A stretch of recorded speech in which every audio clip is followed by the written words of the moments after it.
niggas get see what my round. Hey, play my niggas lay you down, they all down to ride. Keep my gun in my arm, I gotta stay alive. I gotta stay alive. Keep my gun in my arm, I gotta stay alive. You ever pump a pack with a snake by your side? Yes, I Seen did. a man reach out to God before he died? Yes, I did. I know the Lord forgive us for these sins, but I'm starting to think the kingdom of heaven is for these kids. I told my daughter, there's one man in your bed, I won't stand for less. For my son, I hit your head, on that fragile leg. I lost some niggas to that dope, I lost niggas to the feds. Remember Jono tried to stick me for that cheese on that bread, yeah. I was thuggin' with Lucky and that nigga left me for dead. Endure to the end, cause I listened to what was said. Mother told me she loved me when she was sick up in the bed. I was running them streets, but the truth made me a man. Shit, I don't really speak cause she'll never understand. That's why I ain't even tell her about these voices in my head. I'm still trying to manage my anger like Uncle Craig. See heaven turn to hell, I gotta stay alive. Lord have mercy on my soul, stand by my side. I killed the old man and I watched him die. Lost a couple niggas, guess see what my round. Hey, play my niggas lay you down, they all down to ride. Keep my gun in my arm, I gotta stay alive. I gotta stay alive. Keep my gun in my arm, I gotta stay alive.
So, like, can anybody hear me? Yeah, let's talk to everybody. Make sure we Kind of, sir. We can. Can ask Koch Club Bahamas. Ask him, can he hear? Akash, can you hear me? So, like, that's what. Check Charlotte. Charlotte, can you hear me? Hey, Shalom. How about Shimmy? I shot rock a thumb. We hear you good. We hear you clear. Yeah, okay. Hey, so, like, if I may, who's the highest ranking here? Pass the class over. Bardakia. Come, I'm gonna pass the class to you, sir. I'm on sign Christ. Everybody can hear me? Come, sir. Most High Christ, man. Let's clap it up, man. You understand?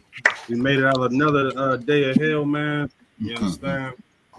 Let's let's remember the importance of you understand, that brotherhood and that sisterhood, man.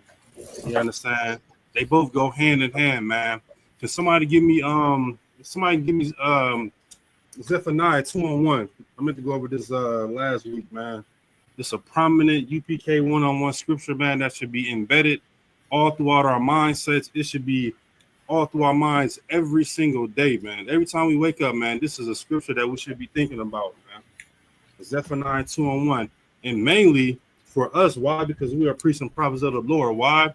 Because our sole purpose is, of course, is to live up to these laws, statutes, and commandments, but is also to gather our brothers and sisters that are out in the world, man. You understand? That's our sole purpose, man. It's for Black, Latinos, and Native Indians as a whole to truly come together, man. Somebody got that scripture? Sir. All right. You let the brother read it. Go ahead. Lakis, I think two of us may answer. Akash in the Bahamas. This is Zephaniah 2 and verse 1. Gather yourselves together, yea, gather together, O nation not desired. You understand? And this is what we've been living through for over 400 years, man. You understand? We are that nation that is truly not desired. How do we know that? Because look at what's going over there in Washington, D.C., man. You understand? We are seeing true hell on earth, man. Brothers can't even Brothers can't even relax and chill on their own stoops, man, or on our porches. You know, as we say down here in the South, man. You understand? That time now is for us to take this thing just a little bit more serious, man. When we talking about Black, Latinos, and Native Indians, and truly separate from white society, man. This is what white society has done to us, man. You understand? We don't even love our own selves, man. It's to the point where we do not love our own selves, man. Somebody give me that scripture when it talks about they hunt our steps. You understand? And these are the things, man, that we gotta come back to the true traditions of what the Most High truly wants us to do, man. You understand? And truly separate from white society and all these other religions, all these other idols, all these other pagan holidays. You understand? These are the things that we have to do, and we have to stand firm on it, man. Stand firm on it to the point where you're unmovable and you become unshakable in this truth, man. And that's the importance, man, of this Bible, man. Go ahead, priest. This is Lamentations chapter 4, verse 18. Mm-hmm. They hunt our steps that we cannot go in our streets. Our end is near. Our days are fulfilled. You understand? And this go up to verse 17. Shalagi. Sir. This is verse 17 of Lamentations chapter 4. Mm-hmm. As for us, you understand? And this is talking about, of course, God's chosen people, all the way from Judah, all the way down to Issachar, man. All the way from the Negroes, all the way down to the so-called Mexicans, man. This is for us, man. Go ahead. As for us, our eyes as yet fail for our vain help. Mm-hmm. In our watching, we have watched for a nation that could not save us. You understand? We are looking out for a nation that can truly not save us, man. You understand? White society has never been able to save a so-called Negro or all the way down to a Mexican, man. Never. You understand? But we as a people, we love white society so much, man. And we may not show it directly or indirectly, but guess what? Our brothers and sisters are out there still believing in that hope of white society. And we can thank Barack Obama for that, man. Because him and these other presidents, they're pushing for that hope. You understand? During that election time. Vote for me. I'm gonna do this. I'm gonna do this for you. You understand? And look what Barack Obama has done, man. Everybody thought that he was a so-called black man. But guess what? Come to find out that he was a so-called African, man. You understand? And sold us straight into white society abyss, man. Straight into hell, man. Starting with that same-sex marriage. Right. You understand? He's the father of that, man. But guess what? He's getting it from white society. You understand? And then what happened after that? Joe Biden. You understand? He said that you're not a so-called black man if you're or a woman if you do not vote for him, man. Slaki, sir. Things that we have to... Go ahead, priest. Slaki, sir, if I may, sir. Please go ahead. Pertaining to Zephaniah 2:1, right? I was watching a post, and it was this Native American brother, and he was breaking down how the devils had destroyed them, and it was exactly the way that they did it to us. He was talking about how, you know, when they made the treaties with these devils, they was allotted a certain amount of land, and they were allotted a certain amount of cattle. And as they began to become economically self-sufficient, the white man would always change the numbers and reduce their number of land and even reduce the amount of acreage they could farm and then reduce the amount of cattle that they could, you know, that they could grow. That's the exact same thing they did to us. So to know that we're brothers with those people. You understand? We're going through the same thing, and we should always be able to identify our brothers. The water, sir. Hey, that's real heavy that you brought that up, man. You know what I'm saying? Like, think about the Native Indians. Hell, they know exactly who the devil, who the devil is, man. You understand? They stole this land from them, man. You understand? In every parts on here in America, you dig up enough dirt, you get up under that concrete, you get up under that dirt, man. Guess what? You're gonna find some bones, some bone preserves of the so-called Native Indians, man. Especially down here in South Carolina. Go ahead, priest. Like, sir, if I may, Like even with the dealing with the native Indians knowing who the devil is, we can go as far as to say that the animals know who the devil is. Like every time these devils go out in the woods or out there in the sea or something, they always getting mauled by some animal. They getting drowned by some whale or getting eaten by some shark. Even the animals know who the devil is. Man. I yield. And that's very heavy that you bring that out, man. You understand?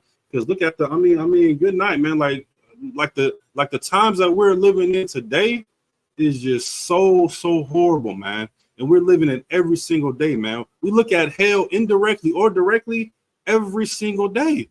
Every single day we experience some type of hell, man. Whether you're living from paycheck to paycheck, hell, whether you're in a Fortune 500 company, you have to look at your brothers and sisters try to survive. You understand? We experience that hell every single day, man. And if you're not experiencing, guess what? You might want to reevaluate yourself. You may want to take a look in that mirror and say, like, man, am I on this pedestal just a little bit too high? You understand? You don't want to become comfortable in this place, man, because guess what? It's still work to be done, man. It's still time for us to raise up so-called Black, Latinos, and Native Indians, because you know why? Because that's what the Bible wants us to do, man. You understand? That's exactly what the Bible wants us to do day in and day out, man. If you're taking this truth as a you're taking it very, very lightly, you may want to consider yourself, man. And especially if you're taking this truth as a number 2 in your life, man. Lord be with you, man. Lord be with you, man. And that's what it's all about, man. Knowing exactly what needs to be done, man. Following these laws, statutes, and commandments day in and day out, every single day. This is not no part-time thing. This is an everyday thing, man. You understand? Paul talking about endurance, man. You understand? We have to endure to the end. We got to die to that flesh every single day, man. Because guess what? Evil creeps up every single day in our lives, man. But we have this truth. We have we have our generals, our captains, our officers, the ones that are above us, that'll be able to give us that counsel and that advice, so we will be able to survive in this world and also pull our brothers and sisters in here along with us, man. You understand? Let me see. Seeing fight of Fayetteville came on. Did Officer Zion, was you there, sir?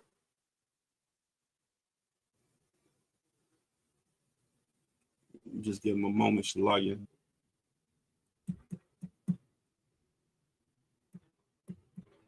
All right.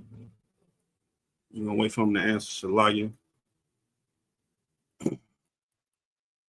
Salaki, if I may. Yeah. Please go ahead, priest.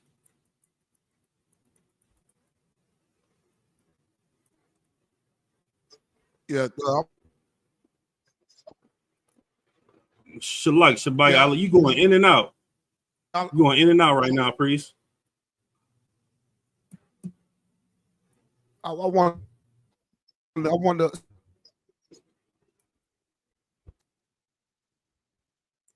Hey, Durham, are y'all able to hear Shabbat Yalla?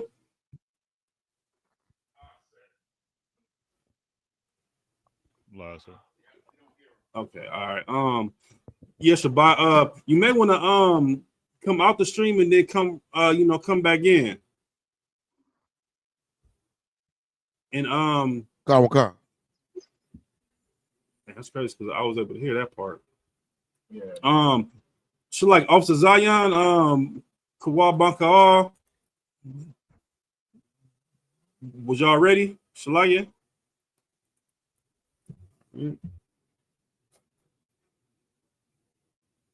Somebody going off mute and then keep going back on mute. No, let's go ahead. Let's read that scripture one more time. Shalaya. Kind.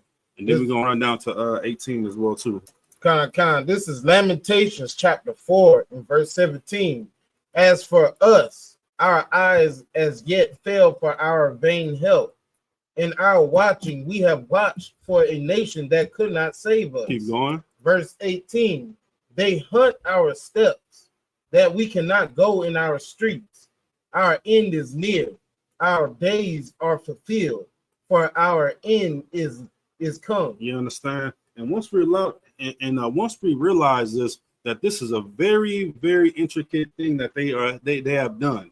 What's that in Psalms 83? They have crafty counsel against us, man. Right. That we don't even know who our own people is, man. We don't even know who we are. You understand? And these are the things that we have to stand on, man. And for us to open up our eyes and realize that white society never loved us, man. Right. You understand? White society has truly never loved us, man. Oh, so like I see Fayetteville on now. Officer Zion, would you ready, sir? Shall I get? Officer Zion's not here yet. Y'all go ahead, rock out. Okay. Did you want to take over, sir? Shall I get? You got it. Okay. Most High Christ. You understand? And these are things that we have to open up our eyes to realize and see day in and day out, man. That white society has never loved us. They never cared for us. You understand? Along with these other heathen nations, man. The so-called Africans. You understand? Hell, you see what's going on with Dr. Umar Johnson. You understand? So why would you want to be a part of that quote-unquote Pan-Africanism, man? That has never done anything for our God's chosen people, man. You understand? And I'll be thinking about those what was that back in the day where, you know, when it came to Black Lives Matter. You understand? Like all those marches and the police brutality. You understand? Where was the so-called Africans when we were marching down there? Now, of course, hearing the truth, you understand, we don't agree with marching whatsoever because it does nothing for the change for the community. But you gotta sit down and ask yourself, where was the Africans at? You understand? Where were the so-called East Indians at, man? Where was all these other nations when we were getting hunted in our steps and being unalived in our streets, man? You understand? These are things that we gotta realize, man, and that's gonna make us come together even more once we have that realization, man, that we should be only for us. You understand? I'm using this old school reference, man. FUBU clothing. I don't know if anybody remember that. I might be showing my age now. You understand? What was it? For you, by us. You understand? This Bible is for you and also is by us, man. We wrote this book, man. Allah, would you did you want to say something, priest? Shalaya? I see you came back on.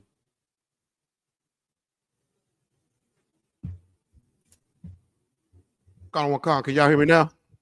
Con, we can hear you now. Much better. Okay, Most High in Christ. Yeah, I was wanting to see if everybody knew about that shooting that went on over a couple days ago. I want to say over the weekend. It was 11 people that got shot in Brooklyn, New York at a bar/lounge. Black people. 3 was unalive, and they said it was gang related. I was saying if anybody heard about that as far as current events. No, I haven't heard anything about that right there. Salakia, if I may. Please. So what he's talking about is like it was like 2 different groups was at the same club, and they had some beef on the outside, and these is young boys. Like 18, 19, 17-year-old. And two of the people that were actually shot, were actually shooters. So it was an actual shootout between two groups in the club. And several people got injured, and at least 3 brothers were killed. And 2 of the brothers that were killed were the shooters. Right. Yeah, that's a damn shame, man. You understand? And we can think, what was that devil name? Ronald Reagan for that, man, with the whole drug epidemic, man. You understand? Like, we got to realize, man, that, like, even when it comes to these gangs, of course, you understand, we don't promote, a black on black crime, but we got to realize and look at the root of that thing. Where did that originate from, man? You understand? That came around the Ronald Reagan era, man. The whole drug epidemic, man. They flourished all the hoods in America, man, with drugs and guns, man. And had us what? Had us fighting one another, man. And now look at we in 2025, and it's just getting worse and worse every single day and every single night. Lucky. Yeah, please. That's a heavy point, man. As Blacks, Latinos, we always trying to emulate the devil. Back, New York, it's 2025 and niggas getting shot in mass numbers like that in New York. It's ridiculous. Right. All those cameras out there, all this gang violence. We always take the worst parts of Esau. In the 1920s, Al Capone and Scarface Sammy, all these little ugly, dirty Italians running around. with suits on, with Tommy guns, and they were doing these shootings like drive-bys and hitting up Italian cafes, and we doing the same thing now. And we learn all our bad habits from our oppressor. Everything we bad, we get it. And here we are still 2025 trying to be like, the rest of these bastards, man. All these henchmen used to terrorize the city. St. Valentine's Day massacre, during the Prohibition, all these assaults, all this stuff, man. We get all that from them. We even take their rap names, Jim Jones and Scarface. It's ridiculous. When are we going to break away? You understand? Well, that's a heavy point, sir. Hell yeah, man. For real, man. Let's give it up, man, for sure, man. And we gotta realize, man, that all that stem, man, from white society, man. You understand? Like, we gotta realize that we gotta look at the root of everything, man. And 9 out of 10 times that root comes from white society or these other heathen nations, man. You understand? We gotta stop blaming ourselves. You understand? And in retrospect, of course, hold ourselves accountable for it. You understand? We're not saying go out there and sell drugs and unalive your brother. But once you look at that root of it, you know what I'm saying, you may turn your eye towards white society just a little bit more. You understand? Please. And to add to that, sir, I saw something about that. They talking about, they need stricter gun laws. Black people always doing this. MS-13 doing that. Let's not forget the very first, these gun laws being passed, these federal gun law controls came from those Italians. Running around Chicago, St. Louis, and New York, and Harlem, shooting up everything. There was Machine Gun Kelly and whoever else. They were running around with these subtype machine guns. They were too busy on, busting tables and being slaves. We ain't had no nonsense like that. So all these federal gun laws, you know what I'm saying? They in the 1920s, 30s, and 40s, that came from white men. They ain't had nothing to do with us. So now, in 2005, we're still trying to emulate. I ain't gonna talk about gun control, but let's not forget who started it. Who was the main culprit that had us out here? You know what I'm saying? Running behind them, trying to be gangsters. And every time we try to do something the white men do, we do it all the way wrong. We do it all the way wrong. We go to jail. It's lucky. Mm-hmm. That's fact. You about to say something? So I do want to bring out a precept. Please go ahead. This is Lamentations chapter 2, verse 15. It says, "All that pass by clap their hands at thee. They hiss and wag their head at the daughter of Jerusalem, saying, Is this the city that men call the perfection of beauty, the joy of the whole earth?" And verse 16 says, "All thine enemies have opened their mouth against thee. They hiss and gash their teeth. They say, We have swallowed her up. Certainly this is the day that we look for. We have found, we have seen it." And the only reason why I bring that out is because we as a nation, when we do things like this to each other, every single nation got something to say about us. Every single nation, they wag their head at us. When they see us getting arrested, they clap their hands and tell the police good job. And they always miss the point that we learned this from them. That's why the Bible says, "Ye are of your fathers the devil." Damn right. You understand? I yield. You know what I'm saying? That's very, very heavy. You know that you bring that precept out, man. You know what I'm saying? Because they mock us, man. Right. You understand? They tell us to go do X, Y, and Z, and then they laugh at us in their meetings. You know what I'm saying? In their own households. Right. You know what I'm saying? And that's another thing that we need to realize as a whole is like once we do something horrible, guess who's laughing at us? White society is laughing at us. Right. And those coons like Jesse Jackson and Al Sharpton. And all those coonery people, man. You understand? They're doing nothing but laughing at us, man. You understand? But going back to it, you know what I'm saying? Did anybody else want to bring anything out? You understand, like with the current events or anything? So, like I said, if I may. Please. And Officer Kiata Ward, he could attest to this, whether this is true or not. I saw a post where in Jamaica, they said that Jamaica has over like 150 miles of beaches. But out of those 150 miles of beaches on Jamaica, Jamaicans only have access to 5% of the beaches on their own land. Yeah, man. I ain't want to make faith. Kiata Ward, man, what's going down there in Jamaica, man? Put us up to date, man. Hey, Shalom, Yabashim Yashabakathum. Yeah, Khan. just week before last week, Saturday, me and Officer Abadaw and went down to Mobile. That is where the tour. That's basically where the tourists come. And you know what I mean. For the first time, I've never been to Mobile, but you know what I mean. I get to see. You know what I mean. The modern day plantation, me call it still. You know what I mean. Cause that is where the tourists come and get the slave welcome and the nice treatments from the locals. You know, the beautiful beaches. We never get to see too much beaches still, but knowing how down there so set up is, you know what I mean, the hotels, they basically control the beaches. You understand? Yeah, them buy out the lands, you know what I mean. Officer Abadawan can break it down better, but you know what I mean, them basically buy up the property. The government allow them to buy up the property. You know what I mean? So the beaches would have normally been accessible by the locals. They are no longer accessible. You understand? That is the situation. You understand in Mobile. So yeah, I can tell you that for a fact that what other one said earlier about the beaches, that is definitely a fact. You understand? All right. When we ended, you know what I mean, because we went and give out some flyers and things. When we ended giving out some flyers, we went to a little part. I forgot where Abadawan said it was called, or what it was called. There was this little plot, this, you know what I mean, this little area where the locals they were able to go, but it wasn't the best area. You understand?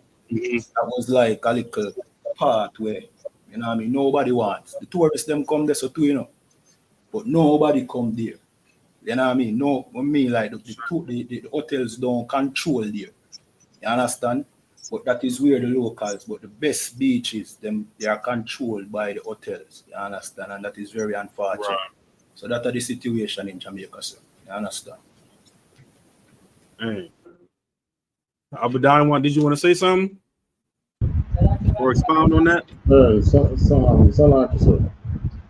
I want to know about the thought. Hey, y'all must respect that. Okay, the ER is referring to Officer Kayara, the call there's a dead end. Oh, yeah, Kanawan can dead end. Right. It's a ER in Montego Bay. It's like a 24-hour street. They really cater to tourists, you know, but anybody can go there. But it's the locals go there to hustle, really. But you know, they're not really trouble them. So they can hustle there right through the day, right through the night if they can manage. Regarding the beaches, you know, the beaches have never been owned by really the people. Even when during independence, when they gave independence, the beaches were kept back by the crown, as to what I understand. So the commissioner of beach, there is a commissioner of, like you call him, a commissioner of beaches, who deal with the beachfront properties. And those are not administered by the regular politicians. Such a person is appointed by the crown. What they have now in England is a king. So the king represented out here as the one who administers over. They appoint a person to administer over those beach land, which is why they can take it away without even the politicians can't do anything much about it. Of beach, no, is not. I didn't even know that there was a commission of beach. And so, you know, they have set certain things in place before they gave what is so-called independence, which is a trickery again. But you know, I intend to look deeper in this land and beachfront property thing. Hopefully I can do a full class on it one day. It's a sad, man, sad situation, man. You know what I'm saying? Not only are we experiencing hell over here, you know what I'm saying, over here in America, but we gotta look at those islands as well too. You know what I'm saying? Ain't it like a hurricane going through what is it, like Cuba in the DR right now too? If I'm not mistaken. I think it's Yeah, man. fine. Yeah, I don't think that it's that directly. Who said that it was? No, I don't think there is a direct this movie that it should pass by. Okay, I got you. Might get wind and rain. Light wind, probably, and most of the rain probably. Okay. Yeah, man. Shoot, man. We just gotta keep on pushing down there, man. You know what I'm saying? Like, it's definitely some brothers and sisters that are gonna be definitely prevalent to this truth, man. So you understand, y'all keep pushing, man. And if y'all need any assistance from me, man, y'all just reach out, man, for sure, man. Y'all got no issues with helping out, even when I'm way over here, man. Hey, Durham, do y'all have any like updates on what's going on in DC?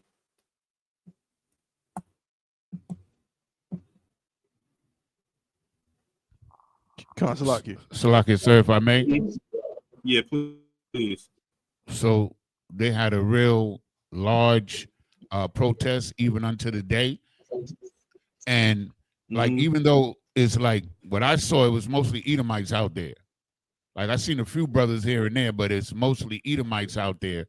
And they're complaining about Trump and his policies on Washington, D.C. as a whole. That's the main crutch of their protest. Right. But when I look and I see all of those Edomites, you know what I'm saying, in D.C., which is unusual, I think of the fact that these are probably the same people that voted for Trump. Exactly. They're the same, you know what I'm saying? They're the same ones that was voting for Trump. And now when his policy hurts them, they got issues. I saw this woman also, sir, if I may. I saw this woman, she was a farmer, and she said most of the farm products that she produced went to U.S. aid.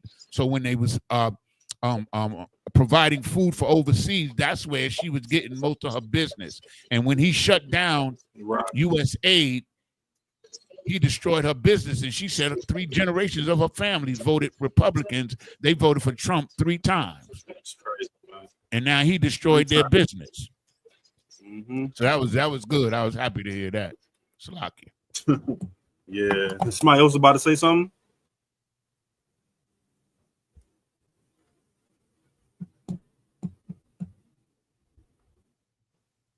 Salakia, Mardaka, can you hear me?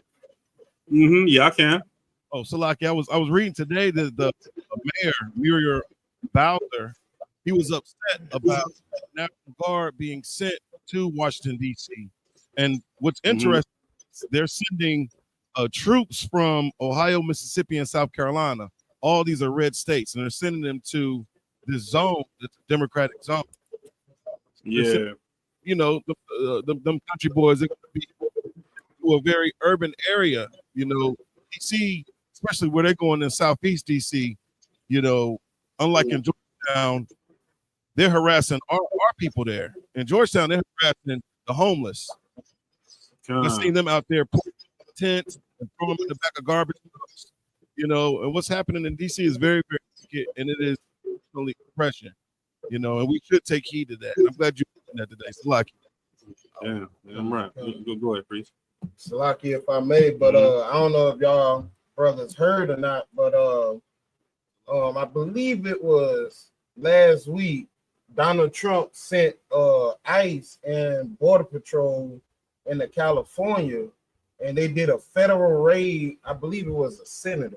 He was having a conference about immigrants being taken out of America and sent back to Mexico. And Trump basically sent ICE and the Border Patrol down there to basically make a statement. Right. Like, they wasn't going down there to arrest anybody, but they just went there just to be present. And the way they pulled up, in the armed vehicles, bodied armored up, AR-15s. You know, and I get the statement that he's trying to make. Like basically, Donald Trump is basically trying to say there's nobody over him. Exactly. You understand? Like he's basically just trying to say, ain't nobody gonna tell me what to do. I'm not asking for anything. Y'all just gonna do it. What the hell I tell you to do? Facts. You understand? And that's basically the statement I think he's trying to make. You understand? And if Republicans don't know now, you understand, what they should know now, that voter Republican did not do anything for them, man. So like, I see Officer Zion. So like, sir, y'all about to sir. You was ready for the class, I don't want.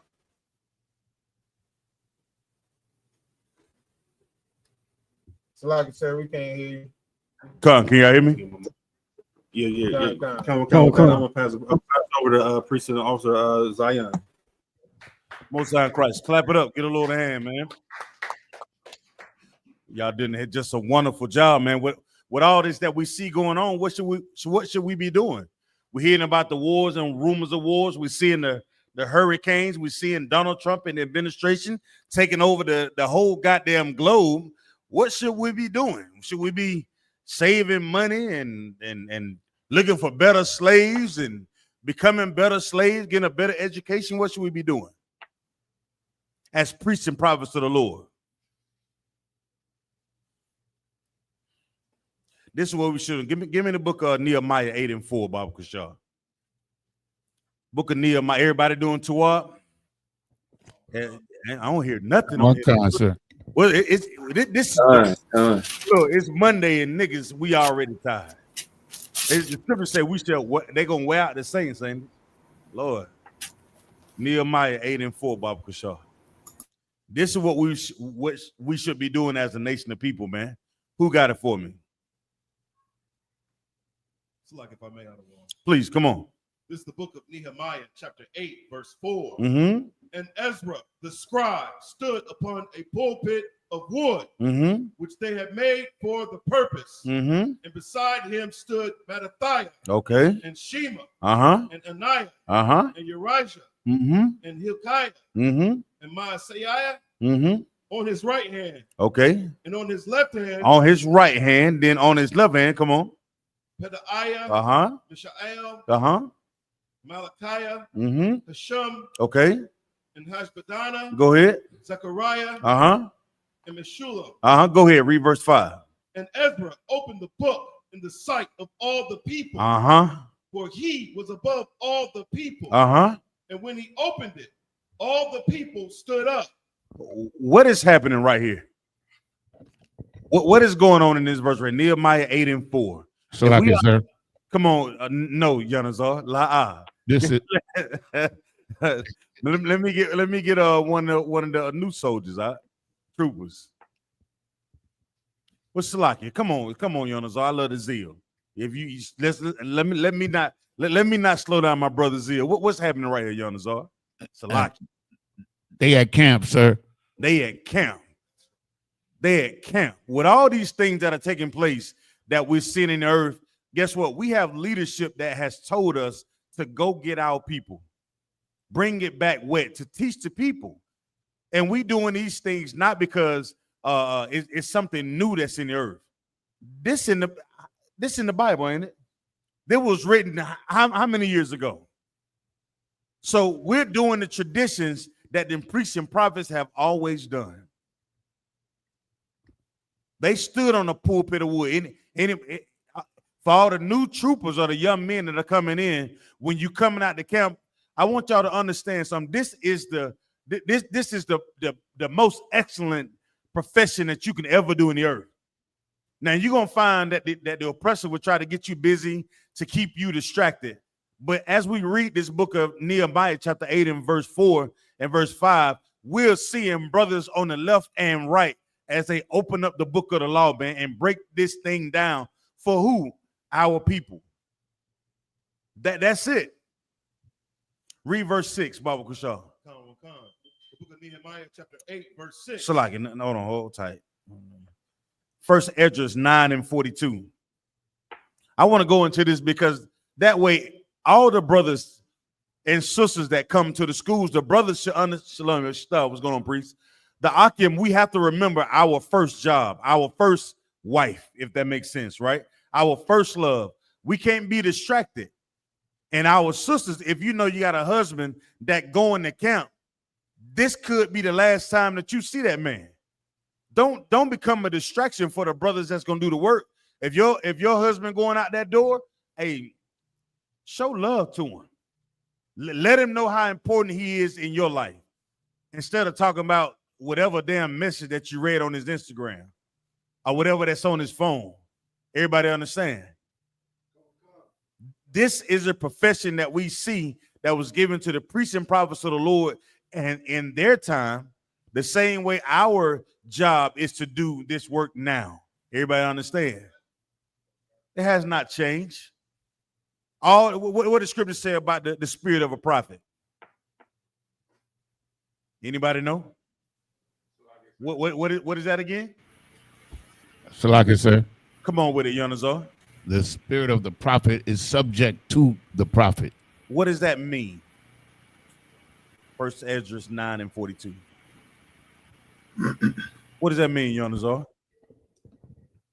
Well, what I was taught that it meant is like if you're a prophet now, there's a good chance you was a prophet in a previous life.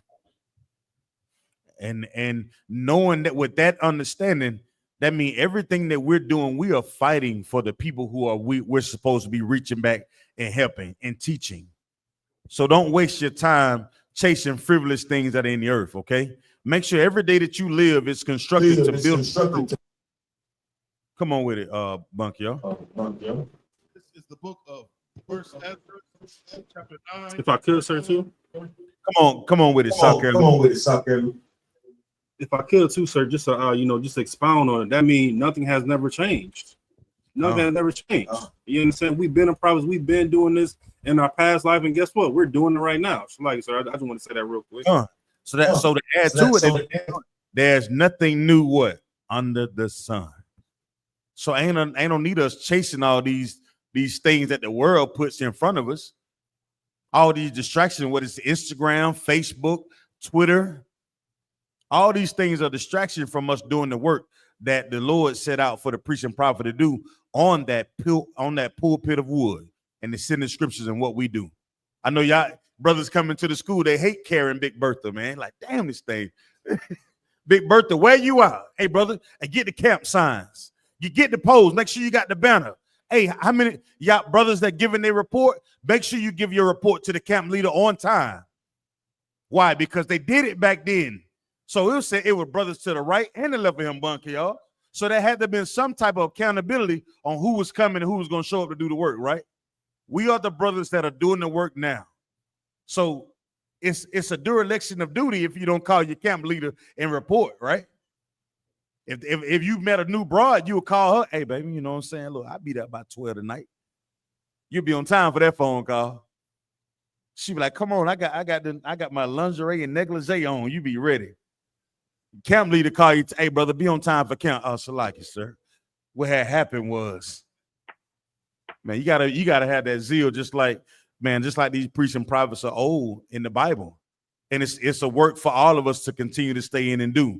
Don't be distracted, Akim. Come on. You got it? The book of 1 Ezra, chapter 9, verse 42. Come on. And Esdras, the priest and reader of the law. Hold on, the priest and what? Reader. The priest and reader. So when we be at camp, what we have? A priest and a what? Reader. A reader. Come on. And Esdras, the priest and reader of the law. The reader of the law, come on. Stood upon a pulpit of wood. Go ahead. Which was made for that purpose. So the purpose of the pulpit of wood was to teach the people what out of the book of the law, saying what this is what we should do. This is what we should not do. This is how we should govern ourselves. These are governmental policies when we talk about leading a nation. You understand? Just like the oppressor got what they call the parliament, or they call the house on the hill, where they make all these governmental laws. Well, we stand on the pulpit of wood and we teach the people. We teach. Read on. It's gonna say it. It's gonna tell you who we teach. Come on. And there stood up by him Nayathaq, okay, Samus. That brother reported for camp. Ananias. He reported for camp. Azariah. He reported for camp too. Uriah. He reported camp early. Ezekiel. He did too. Blasphemous. Upon the right hand. So all these brothers that he just read off was on the right hand side. All these brothers made they camp report on time. Read on. Verse 44. Shalakia, Balthazar 1. Did you have your hand raised, Shalakia? Come on, what you?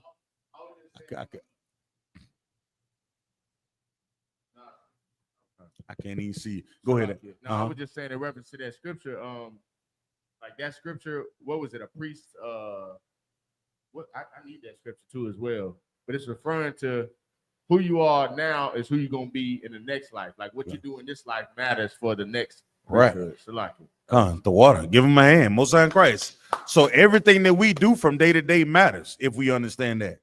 Come on, Bunk, yo. Verse 44. So let's see who stood on the left hand side. Come on. And upon his left hand. Left hand side. Stood Valdeus. Misael. He reported the camp. Melchiah. He reported the camp. Lothasibus. He reported the camp. And Nabarius. He reported the camp. Go ahead. Verse 45. Now, guess what? These are brothers that we're talking about. We don't see any sisters reporting the camp, right? So when you see these other church groups and they have these sisters out, what are they doing? That's not according to the history that's in the Bible. They're doing their own thing. They're not following the traditions of the Bible, man. The I.S.U.P.K, we follow everything from top to bottom in here, man, because we're taught to do it. That's what makes every brother and sister that comes into the school gold. But sisters, y'all have a very important role as well. An extremely important role. Come on, brother. We're in the book of 1 Ezra, chapter 9, verse 45. Come on. Then took Ezra the book of the law before the multitude. Before the who? Before the multitude. Go ahead. For he sat honorably in the first place in the sight of them all. Go ahead. Verse 46. And when he opened the law, they stood all straight up. So Ezra blessed the Lord God Most High, the God of hosts Almighty. This is camp. This is camp. You ever wonder why we go out in 100-degree weather and teach our people the truth of this Bible? Because it's in your blood. It's in your blood to do so as a priest. It's in your blood. It's amazing how we sit out at camp. It can be 102 degrees and the Lord has sent us a breeze and we'll be cool all day. It's amazing how we be at camp. It can be cold and a brother step on that pulpit of wood, Big Bertha, and start breaking down these scriptures. And I've seen brothers come out of their Hebrew Academy covers. Kodan. I've seen brothers get so hot it be negative 22 degrees. Niggas coming out that academy cover. Because you realize how important it is to teach our people, man. That would say open up and taught the multitude. Who would be the multitude? The people who would want to hear the voice of the Lord, man. To understand the importance of the priests and prophets. See, it's all a game now. We're all distracted by these. Like I seen a video, and this guy was like, imagine if somebody took your phone out of your hand, right? Everybody would basically be looking like this.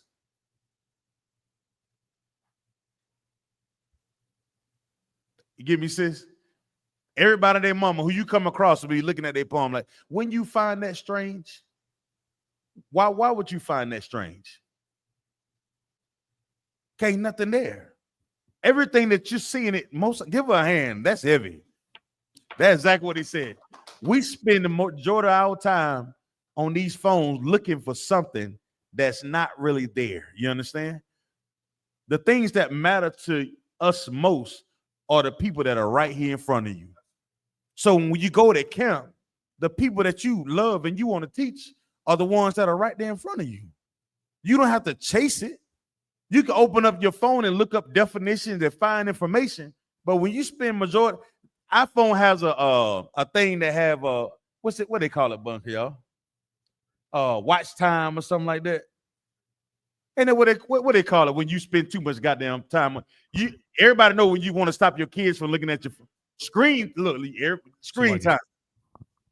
Screen time. Why is screen time? I'm gonna start taking everybody goddamn phone and putting a screen time to an hour and a half. Maybe we can get some work done. Cause these brothers went out on a pulpit of wood. I don't know what their screen time was at that time, but I would imagine they faced the same traumas that we're facing as a nation of people. And it was their job to teach their people how to deal with these things. If we spending so much damn times on our phones and being distracted, how much are you really going to go out and teach the people? How much time are you devoting to your profession? Niggas go to college for 20 years to become a doctor, a lawyer, in these professions. But you come in here, you pass the officer test, and you stop trying. We stop fighting.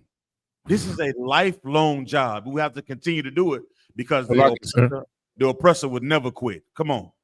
So like I said, in certain ways, like they had an advantage in the work they were doing. I'm not saying that it was any easier, but at least the people, because when we read, the people appreciated them, and they even started crying when they was breaking down them scriptures.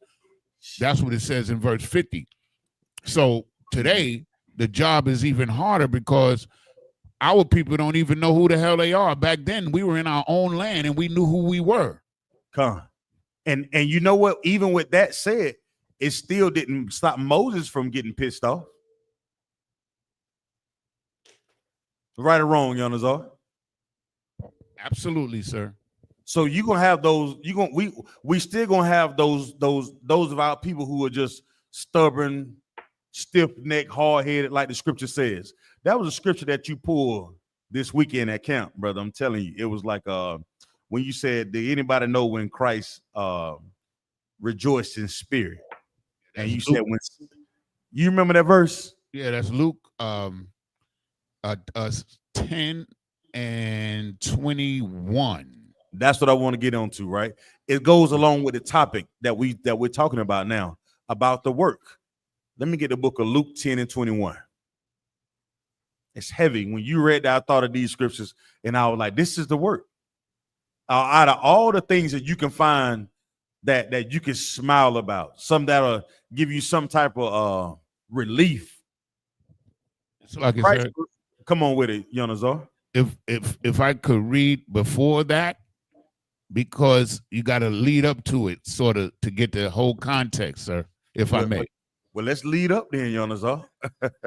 Okay, this is the book of Luke, chapter 10 and verse 1. Come on with it. So after these, the Lord appointed other 70 also, and sent them out 2 and 2 before the face into every city and place whether he himself would come. Right. So what is this saying? So go ahead, Salaki. So if I may, sir, Salaki, sir, Christ sent out these 70 brothers to teach into different cities. There's only 2 of them together, 2 by 2. He sent them out to do what? The work. To teach, camp. Yeah, he sent them out to what? To do what, Nayathaq? The speaker and a reader. A brother, a reader, brother read. We just read this, right? Come on. And then we could, if I may, sir, we could skip to verse 17, sir. I thought you said we're gonna lead up to it, you understand? Well, this is, well, I mean, we know they went to camp, right? I'm just messing with you. But we're gonna get the gist of it, sir. Salakia. Let's go. If I may. So in verse 17, it says, and the 70 returned again with joy, saying, Lord, even the devils are subject unto us through thy name. Right? So what's happening here is they went out to camp and they came back with an excellent report. And the report was so excellent that, as far as I know, in verse 21, this is the only place in the Bible that I've read that Christ rejoiced in his spirit because of this work that these brothers did. And that's verse 21. Verse 21. In that hour, Yahushua rejoiced in spirit and said, I thank thee, O Father, Lord of heaven and earth, that thou hast hid these things from the wise and the prudent, and hast revealed them unto babes. Even so, Father, for it seemed good in thy sight. Yanazar. Now, I want to lead up with you on this one, but you have to read verse 19 for me. Kind of one concert. Verse 19. Behold, I give unto you power to tread on serpents and scorpions. All right, stop. So what does that mean? This is Yahushua speaking, right? Concert. And we know this how? Because it's written in red, sir. So he said, I give unto you power to tread on serpents and scorpions. Why is Yahushua saying this to the 70 souls?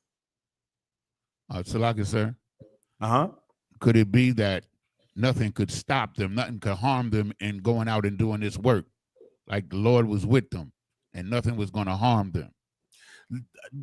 That's right. But let's take the make it practical, because sometimes when we say it like that, the way you said it, some people be like, well, how do I know the Lord is with me? Come on, Balthazar one. So like the serpents and scorpions are the oppressors in this nation. You know what I mean? The men with power to destroy, to kill, to unalive. You know what I mean? Everything that comes against you, he gives us the power to overcome it, to step on it. Right, but how does the Lord give us power though? What you're saying is right. For every brother and sisters in the classroom, if I would say the Lord give us power, what is that? How is he giving us power? Salaki, through his word. That's how he gives us power. Man, give him a hand. So his word is saying what to us as priests and prophets of the Lord when we go out and do this work? His word is saying, behold, I give unto you power to tread on serpents and scorpions. That's true. But what is power though? What is power? Divine protection. Think about it. If you're at camp and somebody says, brother, I give you power, what does that mean? Come on with it. It's authority. Thank you. So how do we have the authority over the serpents and the scorpions? By the Spirit of the Lord, sir. That's true, but what does that mean though? Salaki, sir. Come on with it, Thabo one. Is it talking about like the authority that we have to go out there and, you know what I'm saying, and we doing something that's unbelievable. We going out there and telling the oppressor he's the devil to his face. You know what I'm saying? We literally treading right on that serpent in a way that they not used to. You know, the oppressor, he think, like the other scripture says, you know what I'm saying, that nobody can bring me down. But we out there telling him the truth about who he is to his face. And we have to do what? To tell somebody the truth about themselves to their face, you're going to give them what? It's like, sir, if I could, sir. Uh-huh. I think about that power, like how his words are speaking through us to the point where we can have an oppressor bow down and kiss our boots. And we do that right with the power and the authority that the Most High gives us through what? The oppressor. We got to shame the oppressor, Akim. Come on. It's like, sir. We got to tell him that he doesn't belong in the seat of his authority because the people are mourning. We belong in the position of authority. You understand? It's like, sir. Come on with it. I was going to say Captain. And with that, I want to turn the class over to Captain of 13,000, Captain Nayathaq Banyamya. Y'all clap it up. Somebody trying to sabotage me, man. Jeez. How y'all doing? Shalom. How y'all doing? Twab, sir. Y'all good? Yeah.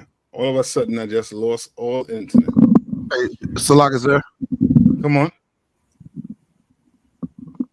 Mm-hmm. We got our long lost brother in the class tonight. Our Sabai is in here with us. Hey, Most High Christ. Got to give my eyes a hand. Yeah, my trucking brother. Yeah. Yeah, man. All right, so where we at? Any questions?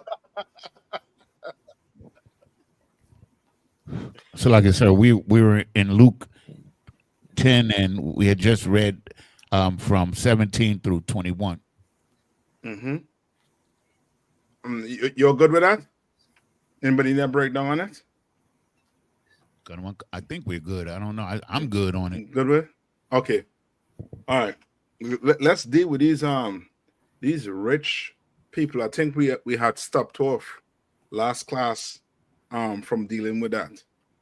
I forget the video I was showing you. You remember the video? If not, somebody pull Ecclesiasticus 13 and 18. Let's start there. All right. Let's start there. Because that's what that's one of the things you're seeing right now playing out on the earth right now in America, you know what I mean, in the Caribbean, right, where the oppression is going to start to increase. You understand? I got it, sir. Come on. This is the book of Ecclesiasticus, chapter 13 and verse 18. Mm-hmm. What agreement is there between an hyena and a dog? Right. And we always ask the question, I mean, what agreement does a hyena and a dog have? You asking a question. None. Right? Correct. And it's the same thing when it comes to the rich and the what? And the poor. Poor. Why? Who pays most of your taxes? The poor. Mm-hmm. Yes. Right? The middle class don't like to be considered poor. But is it a rich or a poor? You understand? Either in the 1% or you're not in the 1%. Right? And the question is being asked, what agreement? Right? And that's why black people, and I'll bring a story out today, and you'll see that like black people think you can have some agreement with white America when white America is totally separate from black America. White America only accepts black America because black America was willing to not accept their blackness. You understand? Once you don't accept your blackness, a white America accepts you. You understand? And that's what they've been doing. It's the same thing with these other countries, like Jamaica. Right? Remember, I think they were trying to push that whole LGBTQ lifestyle on them. And it was a pushback. Right? It was a total pushback on that. Right? And then Donald Trump, I think, pulled millions of dollars from them. The foreign aid. So, like, sir, if I could. Come on. So I believe the word is assimilation. Yes.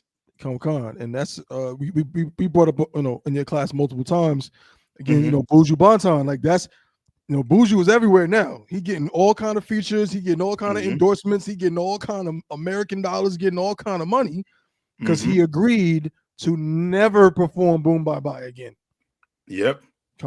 He assimilated to what they wanted. So like you said. Yes.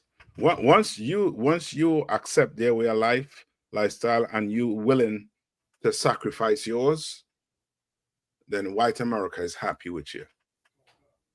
You understand? I don't know if you remember.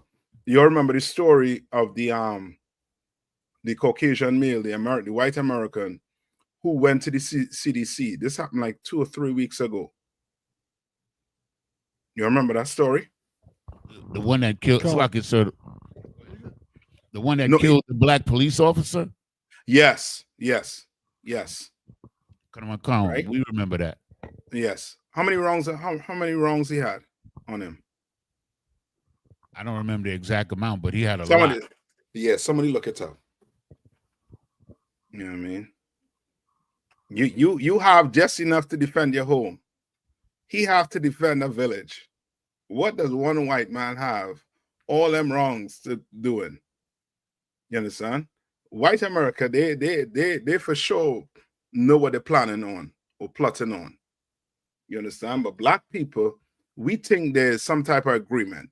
We think since they said slavery is over and that we part of America, we Americans, they think there's some agreement with white America when there's no agreement whatsoever. Read on, Yanaza.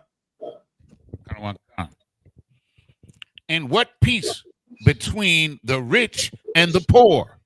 And what? And what peace between the rich and the poor? And what peace? This whole thing with voting is just a smoke screen. You understand? It's just to hide, right? It's just to hide that the rich does what to the poor? Hate the poor. They oppress the poor. And yes, and they oppress the poor also too. Correct. Right? Bible say there's no peace between the what? The rich and the poor. None whatsoever. And Christ showed that with what? When he did what? When he told the rich man to do what? Sell what you have. Sell what you have. Give up everything you have. And that rich man is like, that's too hard. I ain't doing that. I'm not. Right? Read on. Verse 19. As the wild ass is the lion's prey in the wilderness, so the rich eat up the poor. You understand? Like the Bible is, is giving you as clear as, day. How many of you have been Christians for the past, 10 years of your life? And you ever read this before in church? Never. Never. You'll be in the church for what, 20 years out. And some of these scriptures, you'll be like, nah, that's not in there. And then when you read it, well, that's not what that means. So what does it mean? You understand? Like the Bible is as clear as that. The Bible trying to tell you that that rich people are going to what? Be enemy. You understand? Come on. Nah, what's so heavy about what you're saying, Adawan, is I remember when I first came into the truth, and Rogers told me that what he said. He said God don't love everybody, and I said, you wicked. I said you weak. I said you weak for believing. Hey, you need to throw that stuff away. Meanwhile, I had a whole bag full of unbelievable in my lap, man. Shalaki, I just want to throw that out there. Yeah, I telling you. Like this Bible is, straightforward. Teaches you how to what? How to live life. It teaches you what to expect. So you're not shocked. You understand? Some of us shocked that, that these rich Black people, Hispanics, or First Nation people don't love the people. Don't be shocked. That's why Christ, give me what Christ, when Christ told the disciples, he told the disciples, render unto Caesar what is Caesar. You understand? And don't how to put it? Don't misunderstand what I'm trying to get you to see here. Right? Come on. When you get, go ahead and read it. Matthew chapter 22, verse 20. And he saith unto them, whoso is the image of the superscription, they said unto him, Caesar's. Then right, said Caesar. And that's what Black people have to understand also too. That's a sign that you're still in captivity. Right. You pull that dollar bill out. You pull them coins out. Who faces are on those coins? Who faces on that dollar bill, on that $20 bill, on that $5 bill, on that $100 bill, on that $50 bill? It ain't your face, it ain't your people. You understand? And that's a sign that you are in slavery still, in captivity still. Right? Read on. Then saith he unto them, render therefore unto Caesar the things which are Caesar's. Right, meaning what? Meaning what? Shalaki. Come on. meaning give him his just due, like, you know what I mean? His reward. Shalaki. Oh, I'll take that. But give him what? Come on. Pay your taxes. Yeah, that's it. Just pay your taxes. Some of y'all some of y'all one child, but somehow on your taxi, you mean two show up. And then before you know it, IRS sending you a letter in the mail. You understand? Christ is saying, give him what is owed to him. Render unto him what is owed to him. That's it. And what is Christ talking about here? Salaka, sir. Mm-hmm. Because he asked them, like, whose face was on the money. Right. So we talking about what? What's the subject? Money. Money. This has nothing to do with your soul, Negro. This has to do with money, paper, tree bark. You understand? Give Esau. Don't do what's his name? Who had to pay for it? Which black man you know how to pay for it and almost never recovered from it? It's a liar, sir. Come on. I believe what, Wesley Snipes? Yeah, Wesley Snipes. You understand? Like you trying to, you know what I mean, get over on the American government. You know why you're in this hell? You're in this hell because you want to eat pork, crab, shrimp, and lobster. You're in this hell because you want to believe that God loves everybody. We're in this hell because you want to do cocaine. You want to do drugs. That's why we're in this hell.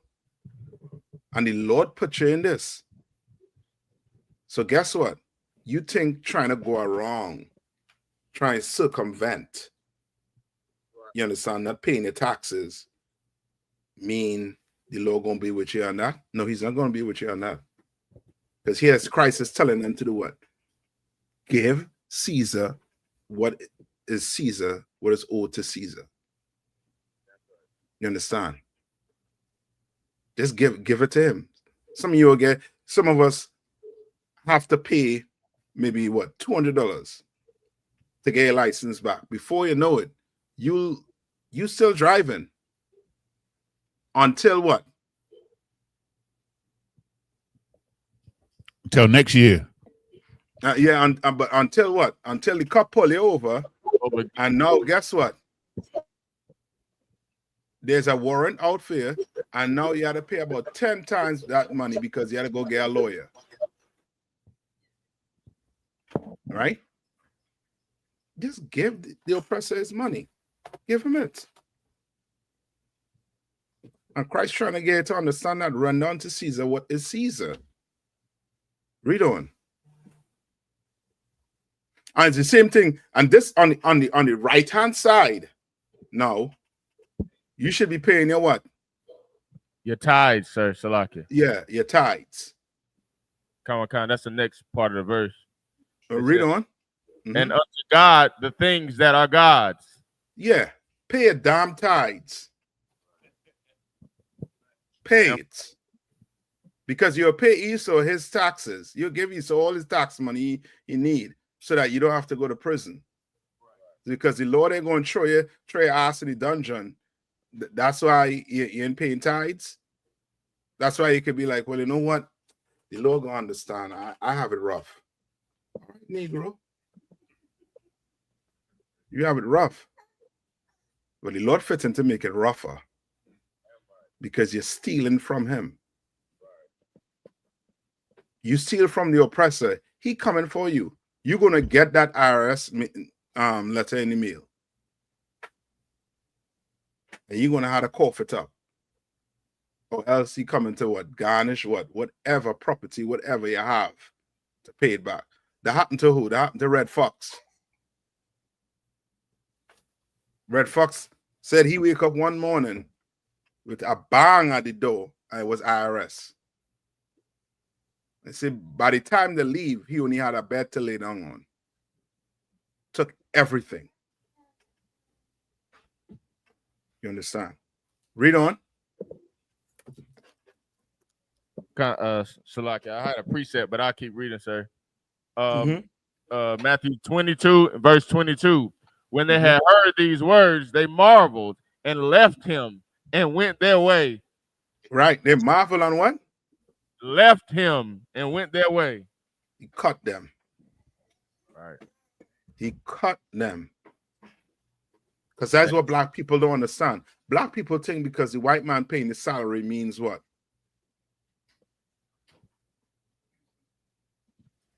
So like I said, what'd you say? Black people think that because the oppressor is paying your salary means what? So like it, that he's above us. Well, yeah, he is. But that we should have allegiance with him. Yes. That now we owe him our soul. Now we owe him our honor, our integrity. You understand? So like it, sir. Come on. Now, just on that topic, I got a precept. Because white people can execute their punishment, like, you know what I mean. We can see their punishment take place like right away. You're not paying your taxes, you can go to prison right away. You're not paying money for your house note, you can get your house evicted right away. Because they do that, we feel like they have more power over us, but we'll still go sin against the Lord. We won't pay our tithes because, you know, what would the Lord do for us for not paying our tithes? Because we don't see it right away. So I got a scripture. It's Ecclesiastes 8 and 11. It says because sentence against an evil work is not executed speedily, therefore the heart of the sons of men is fully set in them to do evil. Like, that's so true among Black, Hispanic, Canadians. Because the Lord never asked for not paying tithes, we feel like, oh, we good, I can pay it next month. Oh, we good, I can just wait until, you know what I mean, until I find out which one is the right one to pay it to. So like I said. Yep, you're right. And the Lord is not having that. You're gonna be forever be broke living like that. Now go back to Ecclesiasticus.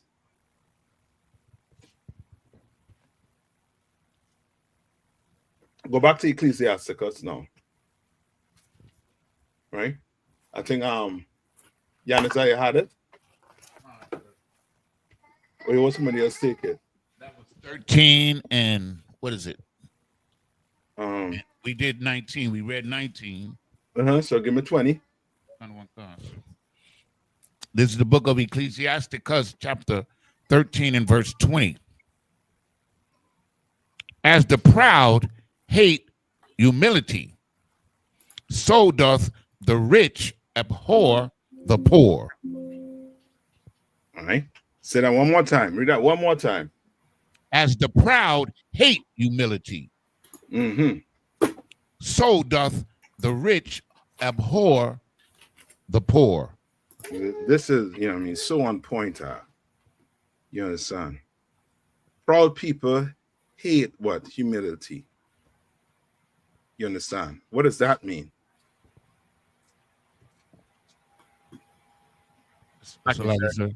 Come on. So like it. Back in the day, I think I did a little class on this. Back in the day, what proud rich white people used to have, they used to have what's called a disappointment room. So whenever they had like a child that was born with maybe some kind of disorder or something, they would throw them in that room to keep from getting humiliated by like the townsfolk, like a rich family. Like, they hated the sight that they had a child that was born with a deformity or a health condition, so they would hide it away. That's that humility. All right. Yeah, give me a little more. Where's your like people? Come on. So like it's like during the civil rights movement. You understand what Martin Luther King and them, when they was doing that peaceful protest, and they was acting non-violent, being real humble, but it made the white man even angrier and more violent towards our people. Okay. This is not saying hold on. This is not saying like proud people hate humble people. This is saying the proud, they hate humility. Salaki, sir. Come on. Would it be like Usain Bolt, the fastest man in the world, and he run a race and he come in last? Okay. Simpler than that. Come on. Salaki, it's like Hold on. Let the young man go. Salaki, it's basically just saying the proud man, the proud rich man, like he won't show any acts of humility within himself. He hates that. Like that's what it's saying. Just give me the proud. Don't put rich in. Well, the proud man won't show any acts of humility within himself. The hatred of it won't allow him to do it. Okay. So what proud people hate? Salaki, sir. Hold on. Tabo one. A proud person hates shame. They hate, a lowly state. They hate anything that, makes them not, feel that that sense of, that highbrow sense of self. Yeah. Salaki, if anything, just harms the proud man's ego. Hold on, young man. Hold on. Somebody. Like, if I may, like a proud person hates their flaws and imperfections. You know what I'm saying? Kind of like Donald Trump. He don't want his flaws or his imperfections revealed because he's too proud. He doesn't want to feel the backlash for not being perfect or not getting recognized. So just simply hate people. Proud people hate to be what? Wrong. They like to be told they're wrong. You understand? Proud people, they think they're always what? That was right. Salaki. Come on. I was gonna say they hate me. They always think they're right. I was just gonna say yeah. They hate that. You talk to a proud person. Well, brother, the sky is blue. No, it's not. It's not blue. How you know it's blue? It's not blue. If I could too, sir. Come on. I was just gonna add too, sir. White society, they hate to hold on to that accountability for being wrong. Yeah. Like the white man is so proud of. You can't tell him he's racist. You can't tell him he's wrong for what he's doing. He's not going to accept that. And Donald Trump is a good example of what a proud person look like. You understand? A proud oppressor look like. You understand? And the Bible is telling you, just like proud people hate humility, meaning proud people hate to be humbled. They hate to be humble. They hate to do what? To at some point take what? Take the low. At some point be like, you know what, brother? You know what? You're right. You're right. Salaki, if I could. Come on. It's so heavy that you say that because there's a movie. I can't remember the name of the movie, but it's like a biography of Donald Trump. And in that biography, he was talking about his 3 rules to success. And one of them was to never admit defeat. Yeah. Said claim victory always. Yeah. And that's him. And that's a proud man. Right? And it's saying what? So that's what? So that a rich man hate the poor. Right? And just remember, I'm not saying you cannot be rich. But I'm saying what? Majority of rich people, they do what? They hate the poor. They despise them. Read on. Salaki. Okay, verse 20. As the proud hate humility, so doth the rich abhor the poor. Verse 21. A rich man beginning to fall is held up of his friends. What does that mean? So if you're rich, and we see this all the time, Adawan, we see this all the time. When you're rich and you falling and you're having hard times, you know, the other rich people will help you. They'll hold you up. They'll uphold you. They'll give you a loan or give you gifts, whatever you need to, because they know what is. They don't want to see you be a poor man because you was one of them. Well, okay, yeah, but okay. Remember, these scriptures comparing who? The rich and the poor. The rich and the poor. Poor people be the ones to come to do what?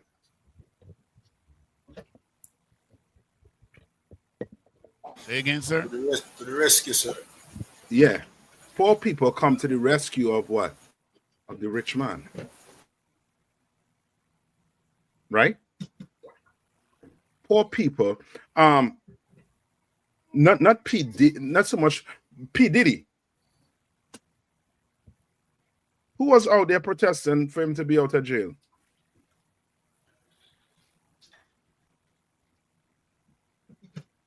Salaki. It was poor people, sir. Yeah. People on the streets. They were protesting for him not to go to jail.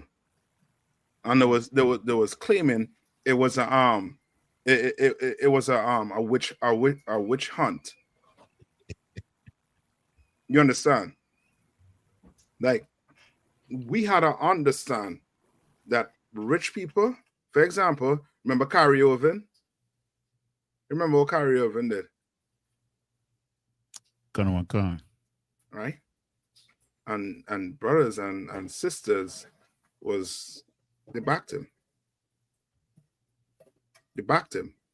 Just like what's the other dude name too? The celebrity that came out and said the Jews were black people. Kanye West. Nick Cannon. Kanye West, Nick Cannon. Nick Cannon. Yes, Nick Cannon, Kanye West. Black people love them, man. What about Will Smith? You think poor people don't love Will Smith? Love him. It's a liar, sir. Come on. When R. Kelly got locked up for that back pay for child support, his fans paid. You see? You understand? Salaki, if I could. To add to it, the purple pigs. You understand? They went out and marched for Kyrie Irving and surrounded the Barclays Center, but then said, "Who gives a damn about Trayvon Martin?" Yes, that's a good point. Yes, they went and hoard themselves out. You understand? Like a good old slut. You understand? For rich men. And the Bible is trying to come on. They thought they was gonna get a donation. Yes. Right? And the Bible is trying to do what? The Bible is trying to warn you about rich men. Like, we think rich men is our, could be a best friend. No. You know what I mean? He only a friend because you acting your part real good. Right? Come on. Read on. Verse 21 again. A rich man beginning to fall is held up of his friends, but a poor man being down is thrust away by his friends. Brother. And you had some belly had a pain in the will. You went to the preacher and he tell you, pray. Went to our brother in the will and he tell you, how to pick up 2 jobs. Gotta work. Or you get yourself in some position and they try to kick you down. Try to say it's your fault. You understand? Poor people, you understand, looked at like trash to the rich, like a problem. What did What is Donald Trump doing right now in Washington, D.C.? He has these I forget, these officers telling these homeless people they have to leave. They have to leave, or else he's going to throw them in jail. You understand? Come on, read on. Verse 22. When a rich man is fallen, he hath many helpers. He has what? Many helpers. He has many helpers. Many. That's including what? The poor, the rich. Everybody wants to come to that rich man help. Everybody. Everybody loved Jordan so much.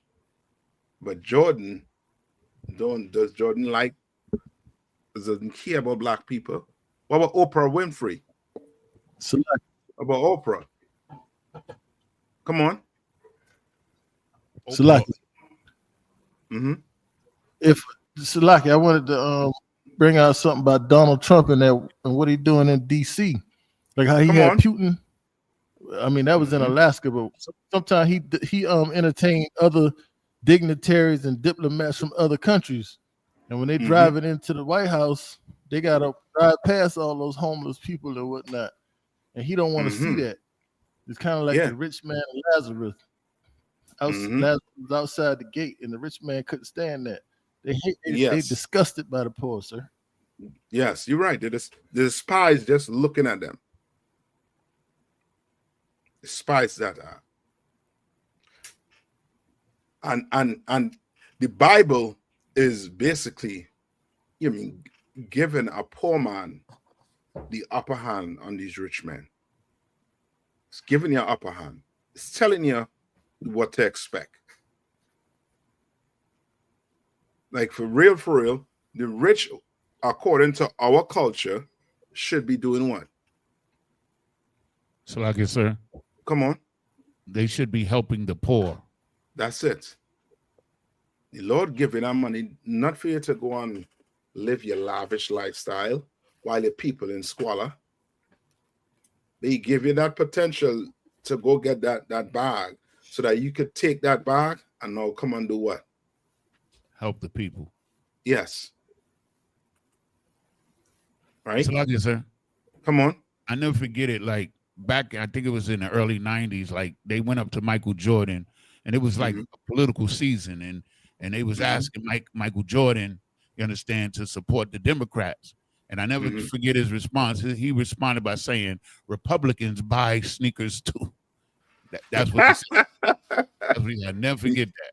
No, and he right too, because if you understand what I'm saying, like rich men, they think about what? More riches. Money, yes, money. You are just, you are a poor man. What is, what do you and him have in common? You understand? Right? Read on. He speaketh things not to be spoken. He what? He speaketh things not to be spoken. Right. And yet men justify him. Yet what? Yet men justify him. You understand? That's your Eddie Long. That's your this one that waiting for his sentencing. P. Diddy. You understand? Rich men say what the hell they want. Why? Because they have money. But read on. The poor man and they justify him. You understand? Especially that P. Diddy.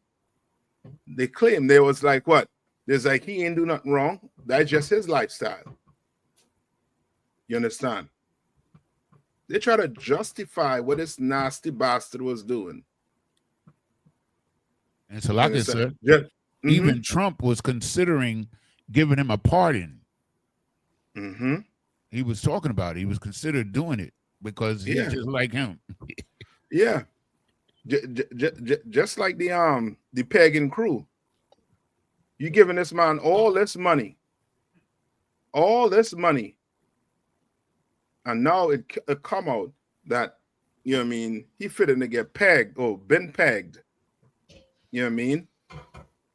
And you still trying to justify that life, that lifestyle?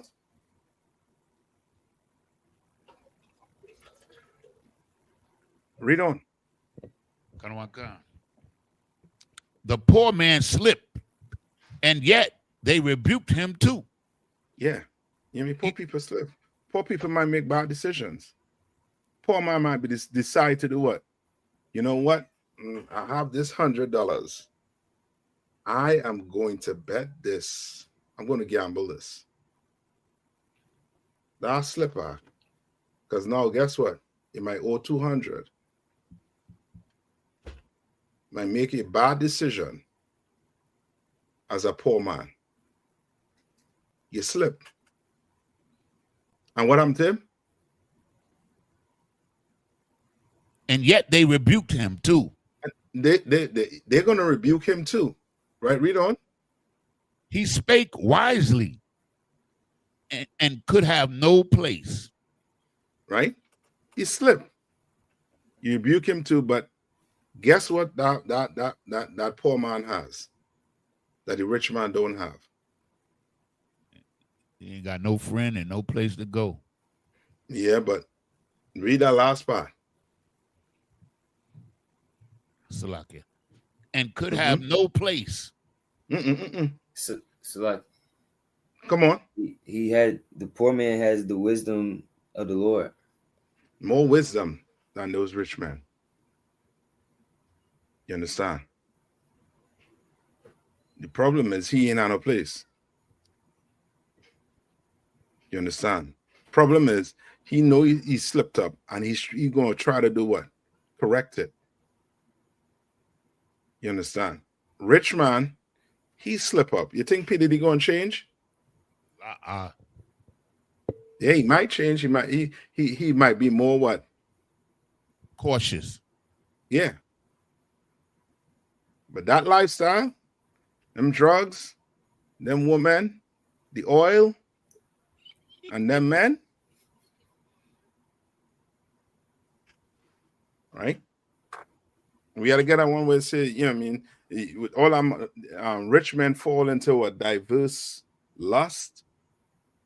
Somebody look that up for me. Right? Read on. Verse 23. When a rich man speaketh, every man holdeth his tongue. Brother,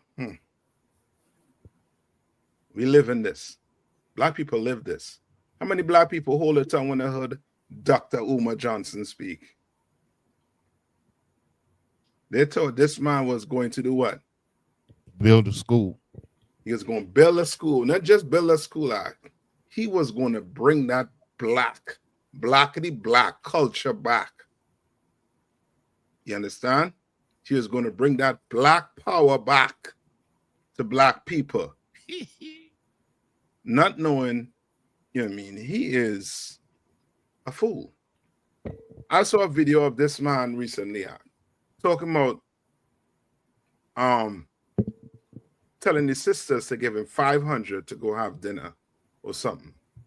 No, lunch. And then start to rant on men who have wives saying that, you know what I mean, you men know, you know what I mean, don't knock the game, or I forget the words he used. But brother, he is at a low level. And I see now why generals say he might be on drugs. He looked like that. He's saying things like, you know what I mean, like he on drugs. Come on. He said, don't hate the player, hate the game. Yeah. Now you sisters gonna have to be dummies. You understand? I want them names. I want to make sure you pay yourself. I want to see you next to Umar Johnson having lunch with him. So I'll have you down as a dummy. Read on.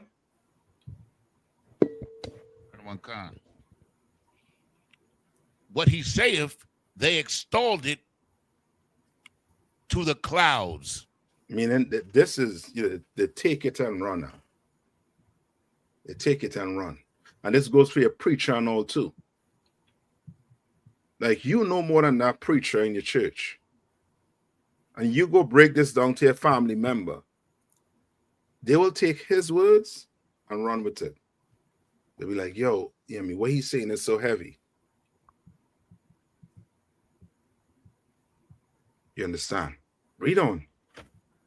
But if the poor man speak, they say, what fellow is this? Right. No, it ain't about what. And you know what I mean, gone are the days when, you know what I mean, when your base, you know what I mean, a man on what comes out of his mouth. Today, they based a man on what? The locket, sir. Come on. His money. Yeah. So this man rich.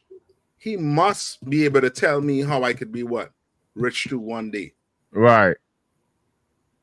And whatever he is doing, I'm going to do. Not knowing, you don't know if he had to be in a triple bucker in some back room with some producer. Remember what's his name? Tyler Perry had to pay what, millions of dollars for? Right. Making sexual advances to a Caucasian male. Right. You don't know what these men had to do to get his riches, but all you know they're rich, and whatever coming out their mouth, it must be gold. You hear Denzel Washington make a speech? Salaki. Oh boy. Come on. We can't forget about that Shannon Sharp. Oh, yeah.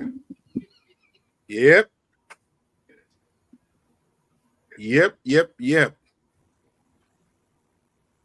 They're so smart. They don't even know who to sleep with, who have sex with her. That's how smart it is. Their mistake lead to what? $50 million down the drain. So like it, sir. Come on. He lost $150 million because he was going to get that $100 million with ESPN. And he lost that plus the $50 million or the $30 million, whatever. I mean, he paid at least $30 million to that woman. Oh boy. So he lost a $100 million contract with ESPN. Yeah. That he was going to sign like in the next month. And Annie would think they'll learn the lesson. I guarantee you, there's going to be another white woman in his bed. Because Negroes like that don't learn the lesson. Once you get a taste of that white man money and you up there with it, and you don't have a priest in your corner, and Salaki, it's a done deal. Come on. And he got that podcast, and he had one of the biggest interviews with Cat Williams, and he also interviewed Monique, and both of them tried to warn him about them white dogs, sir. But he was too proud to listen. That's it. You understand? And they were too poor to talk to him. Travis Hunter as well, sir. Yeah. I'll tell you, we could stay here and name brothers, you know what I mean, from now until next week, and sisters from now until next week. There's so much examples in the Black community, in the Hispanic and First Nation people. There's so much examples. And we're going to have to either learn from it or we're going to have to do what? We're going to learn from you. You understand? Come on, read on. Kind of one card, sir. What fellow is this? And if he stumble, they will help to overthrow him. Boy, if that ain't your life, if that ain't your life, it's your life. That's why you have a responsibility in here to make sure you're doing what you are supposed to be doing. You understand? You don't have, you just think about it like this. Can a pilot have a bad day with you on the plane?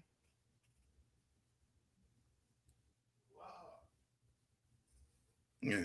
Can a pilot have a nervous breakdown?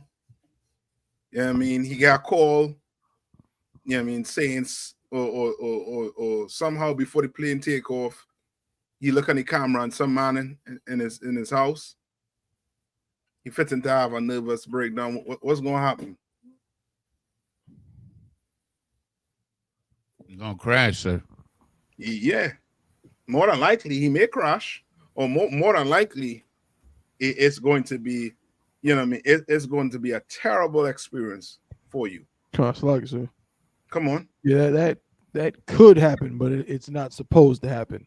You know, he's supposed to be able to, you know, the co-pilot's there for that reason too. But no matter what happens, the pilot is supposed to almost have tunnel vision. Whatever's going on in his life, he got to make sure that plane land appropriately. You understand? That's you. Whatever going on in your life, you better call, get the help. But that does not give you the right to go back into the world. You understand? Or brothers or your family members, they're going to do what? They're going to do what? They're going to help to what? Overthrow your black behind. You understand? They're going to say you was a fraud and this was just at some time and you all don't have the truth. Right? Read on. Now listen to this good. For those of you Christians out there who think I'm saying we should just all be poor. You understand? Listen good. Read on, Yanaza. Riches are good unto him that hath no sin. Riches are what? Good unto him that hath no sin. Yes. And poverty is evil in the mouth of the ungodly. You understand? Right? Like it ain't a sin to be poor. You understand? It's not a sin to be what? It's not a sin to be rich either. It's not a sin to be rich either. You understand? But the Lord hate a what? A rich sinner and a what? Poor sinner. You understand? Right? Give me Revelation 3:17. And then for time, right? If you get, go ahead and read it. So like it, sir. You called for another precept, I believe is diverse lust, or did you not want that one, sir? Yes. Come on. Okay. It's the book of 2 Timothy, chapter 3, verse 6. For of this sort are they which creep into houses and lead captives silly women laden with sins. Right. For this last one. Salakia.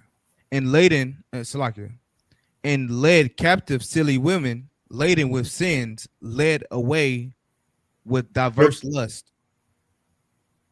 Diverse lust. Read on. Come, verse 7. Ever learning and never able to come into the knowledge of the truth. Right. And that's what diverse lust does. Before you know it, you'll be what? You'll be in the world thinking you're what? Thinking you're in the truth. But you're just full of lust. You understand? Tab 1. Grab that in the chat there, in the private chat. Call. All right. Give me Revelation 3:17. And then we're going to read that story quick. I know we're coming up on the time. I got it, sir. Mm-hmm.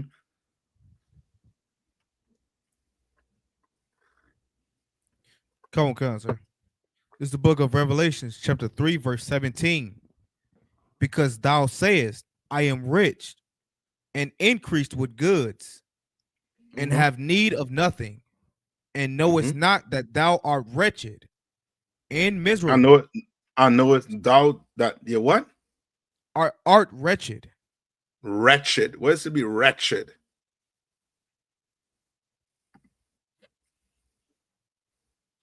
That's why you could be rich. I mean, you could be Denzel Washington. You come in and sit down in class. Guess what you're gonna have to do after class? Select it. Come on. Wretched is like wicked, sir. Look it up for me. Salagi, sir. Come on. I got the Oxford Language Dictionary meaning. It means wretched, pull or twist someone or something suddenly and violently. Well, Salagi, that's rich. Salagi. Yes, Kwa Iba. He will have to clean. He will have to clean that toilet. Yes. So I got to sweep the floor. 1 minute. 1 minute. You will have to sweep the floor. You understand? Because we are not in here. We not respect as a man. That's right. You understand? And that's what the Lord trying to get you to understand. Don't, you know what I mean? Don't give, you know what I mean, respect to a man because you're rich. Don't give him that. Give him your honor because he what? He rich, because he have money. So you can do whatever he tell you to do. It's because he tell you go vote for, he gave $200 to go vote for Biden or Trump. You're gonna do it? You'll listen to him? Because he tell you let's have a million man march. We're gonna march to join the white man. You're gonna do it because he has money. Salaki, sir. Come on. If he get you a $50,000 signing bonus to join ICE to go lock up your brothers. That's right. You're gonna do it? If I could, sir. Come on. Could we say the same thing also for IUIC, because they do march. Like I was on Threads. It's like a off brand of Instagram, and one of their I guess students or something. I don't know what he is, but he was like, yeah, we just did a march through DC and Delaware. I'm like, you know, what does that do for the people? I didn't get a response, but it just reminds me of how they feel about, you know, the poor, and they don't go into actual neighborhoods and actually help people. Yeah. Yeah. They're wretched. Read on. Did we get the definition of wretched? Yeah, come on, sir. I got to pull it back up, sir. Salakia. Give me a wretched. Come on, sir. Wretched, deeply afflicted, dejected, or distressed in body or mind. I got a second definition if you want it, sir. Come on. Extremely or deplorably bad or distressing. Right. And he's saying what? That you're what? That rich people know it's not that thou art what? Wretched, sir. And what? Salakia. That thou art wretched and miserable, and poor, and blind, and what? And blind and naked. What's this trying to? We're trying to say to these rich people. Salakia, sir. Come on. That they are, you know, poor in spirit because they don't really, you know, they don't hold any substance other than money. Yes, and that wretched, you can replace it with unhappy. Come on, sir. Let's say in a very own in a very unhappy, unfortunate state, wretched.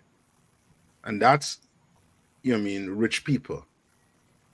You know, so some of us look at these rich people and we will love to have their life, not knowing it's, I mean, look how, what's her name? Whitney Houston.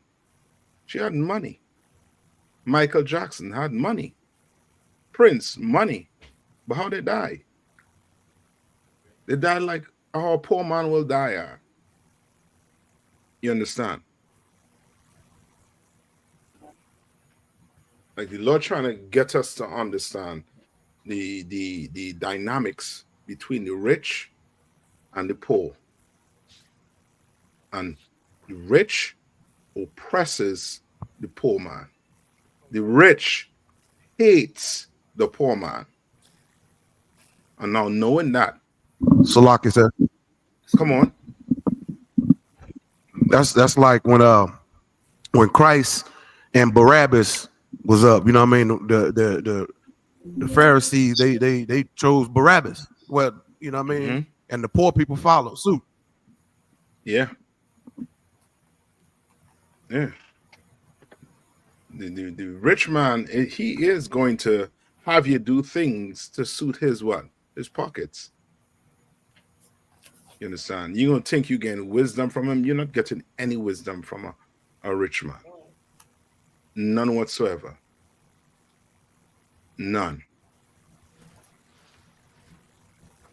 All right. Tabone, you want to read that story? Come on. Tell them what you're reading. Come on, sir. And you can put it up on the thing too. Come on, sir. Right? Put it up on the screen.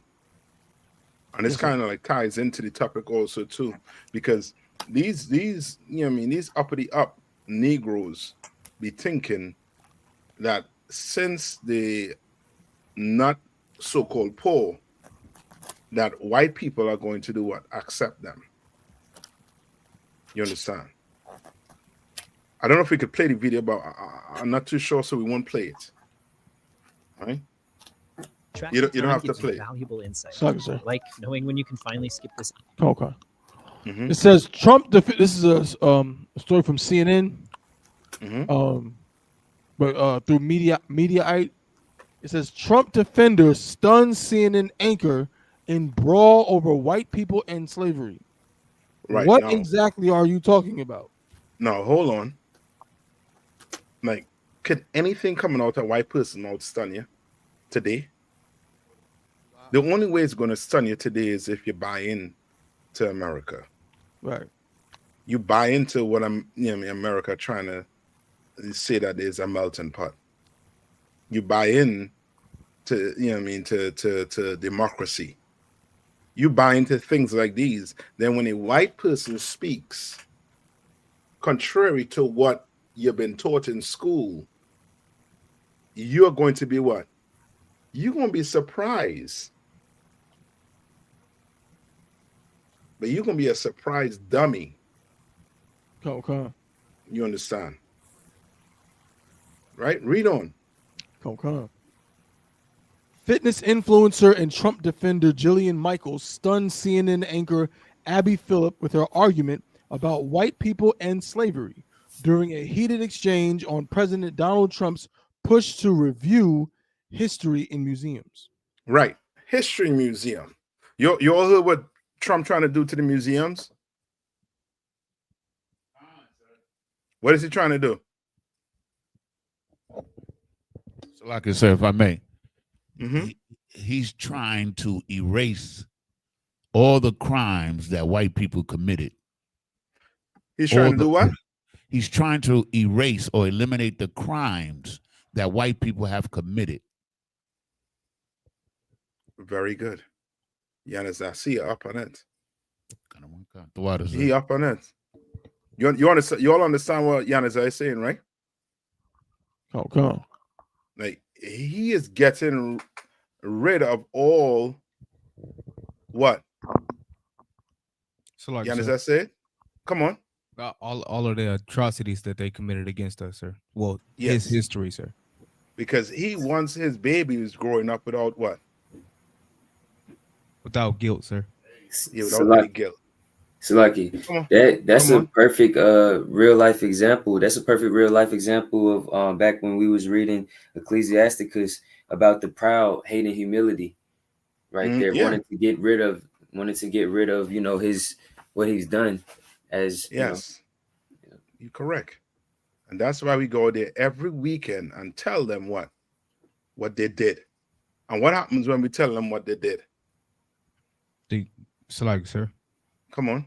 They either make up excuses or they say, you know, I would never do that. I love everybody. But in reality, I mean, they just showing who the devil themselves to be the devil, because I mean, you can't take accountability for what you did. Your ancestors were the ones that, you know, did it. You are reaping the benefits of it. That's right. But they do a little more than that sometimes. What do they do? Salaki. Come on. They get angry. That's it. They get angry. They get angry and they want to do what? Call the cops. Come on. You understand? And say we disturbing the peace, this, that, the other. Right? They get angry at us telling them what they did in their forefathers did in history. I'll understand if we were up there doing what? Just making up stuff, lying. But we're not. We are actually giving them their real history, and they get angry.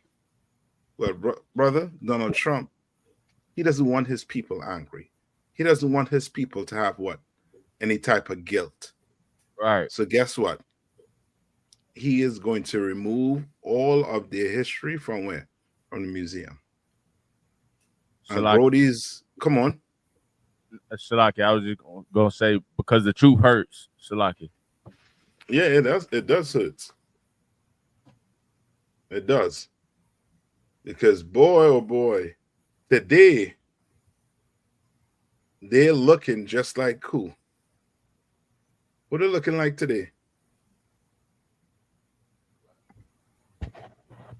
Salaki said they looking like the Nazis.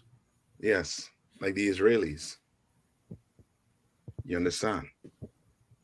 The oppression, you know what I mean? Like right now, what he is doing, he is trying to rewrite American history. And the Lord is not going to allow that. Because we are going to be out there on them streets reminding America about real American history. You could get rid of it from the museum, but you ain't gonna get rid of it from the streets until Christ returns. White people are going to hear what your forefathers did. You did not work hard for what you have. You did not. You got what you have because your forefather was white. You understand? That's your inheritance. You didn't work hard like brothers or sisters who had to go to school.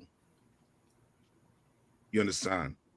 And make sure they got A's on their paper and come out into this world and still had to fight. Top. I mean, you go to school for what? How old you be when you start school?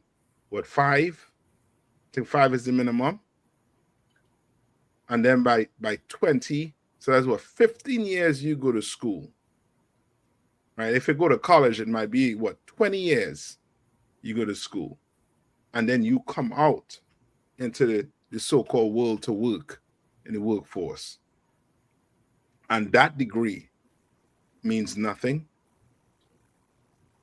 You understand? And I'm not saying don't go get it. I'm saying that's how they look at it. Because now you have a degree, but guess what?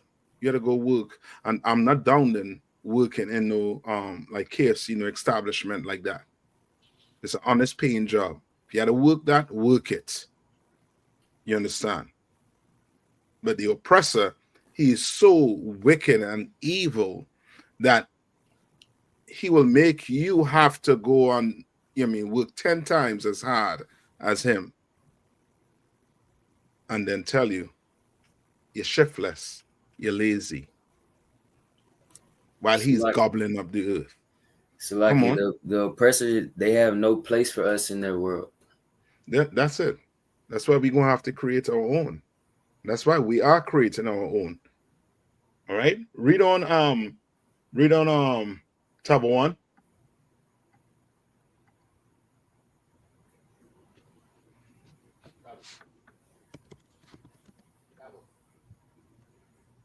You have it?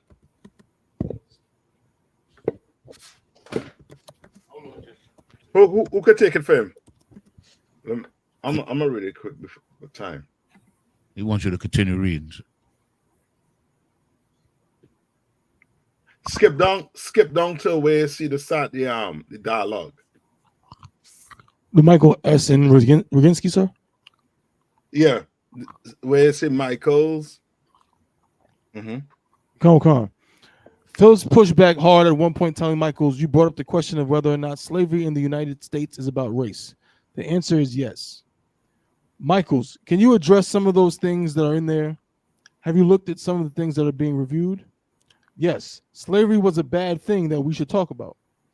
Michaels, he is not whitewashing slavery. Roginski, so he's not? He's not, no. Okay, Michaels, he's not.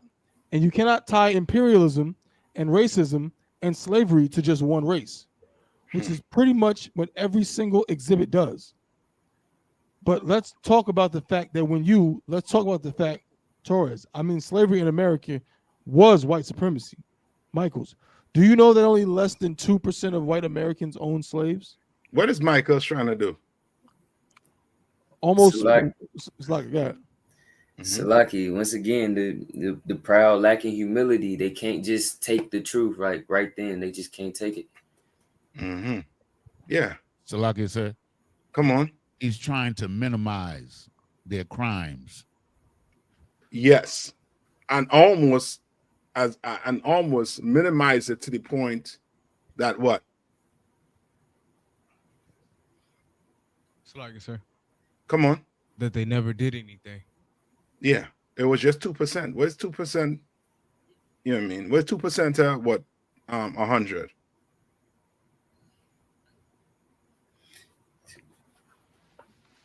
Nothing. Small. It's a small amount.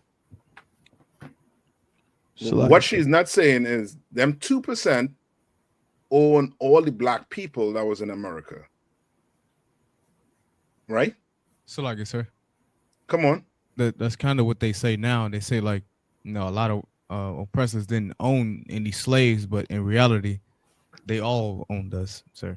And yes, they gave us presents. Come on.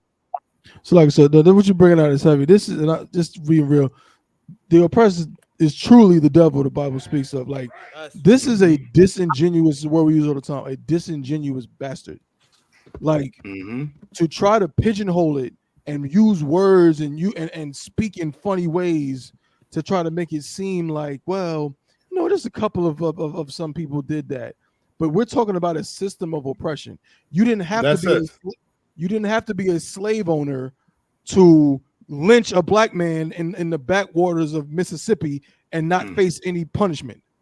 You didn't have to be a slave owner to spit on a black man for walking on your grass and he can't do nothing about it. You know what I'm saying? It was an entire system of oppression. And not to mention, I'm gonna land my plane slacking, sir. But yeah, maybe a white man didn't have the money or the funds or the resources to own a plantation. But guess what? Who was working on those plantations? Go back and watch the movie 12 Years a Slave. White men were the overseers. That was a job that a white man could get in the employ of a white man who owned a plantation. So yeah, you may not have been the owner, but guess what? You would have been the overseer, and we would have had to call you master anyway.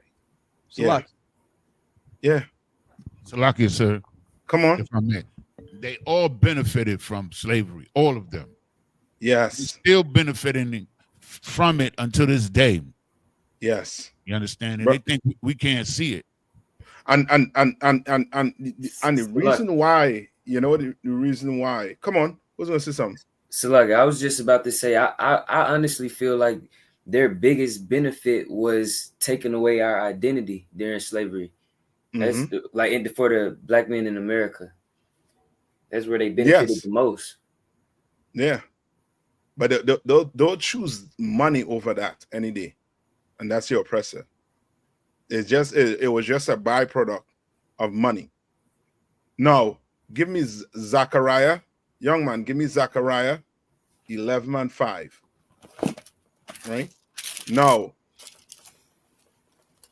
and when it comes to them, that's why they don't want you to learn what. That's why Donald Trump is trying to do what? He's trying to erase the history. So stuff like this type of BS could fly. So like you said, Zechariah 13 11 and 11 and 5. And 5, okay. Right? Like Okay, she's so trying like, to say what? 2%. Like how cruel can you be? You know she had said only 5% of the so-called Jewish man died in the Holocaust. What do you think would have happened? She would have got canceled, sir. Cancelled. You'll never know that woman name again. Should they get canceled quick? CNN would have had us take that down from off the air. The whole works. They would have scrubbed the internet. But they are allowed to say this. Why? Because black people don't even know the history. Right? I want to say black people, meaning the majority of us. You go on Ask. I saw some show where a brother was asking for countries in what I think in countries in forget what he was asking about, certain countries, and brother, nobody knew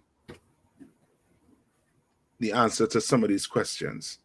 I think he was asking about South America or Central America. Give me 3 countries in South America. Forget what he was asking. But we don't know. And that's because we don't have our own school system.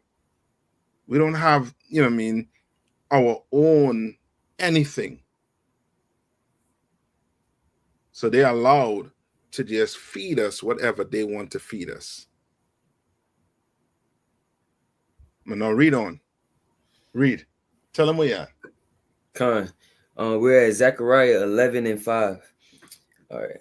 Whose possessors slay them and hold themselves not guilty, and they that sell them say, "Blessed be the Lord, for I am rich." You understand? They're doing what? They're trying to say what? Whose possessors what? The possessors slay them and hold themselves not guilty. So as go ahead. I was just saying, so as they're committing their crimes against our nation, they're justifying everything and just not wanting to take accountability for anything that they do.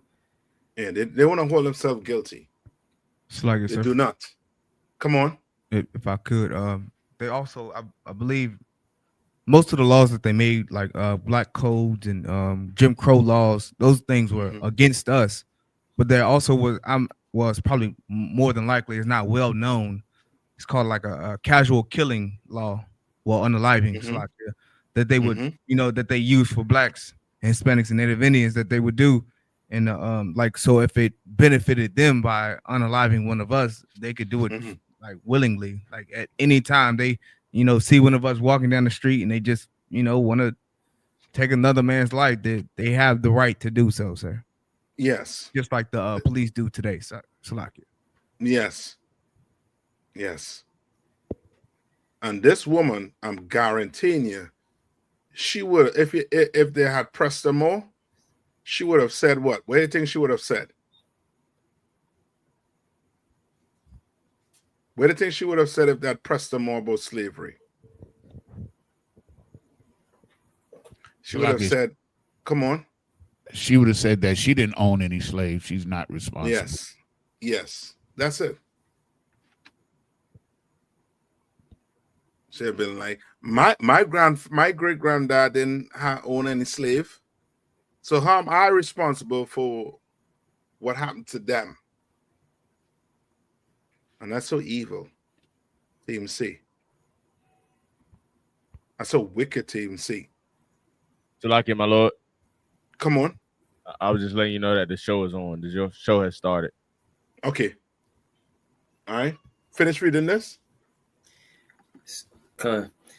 Blessed be the Lord, for I am rich, and their own shepherds pity them not. And their what? Their own shepherds pity them not. Meaning what? Slacky. That's just meaning like the shepherds who were supposed to be leading the flock, if I'm not mistaken. The shepherds are supposed to be leading the flock. They pity the people. They don't pity the people that they sold unto the possessors, because the possessors gave them riches for doing so. Yes, they don't. Yes, your penalty. They don't really care. They don't care. Correct. You are correct. Your leaders do not care.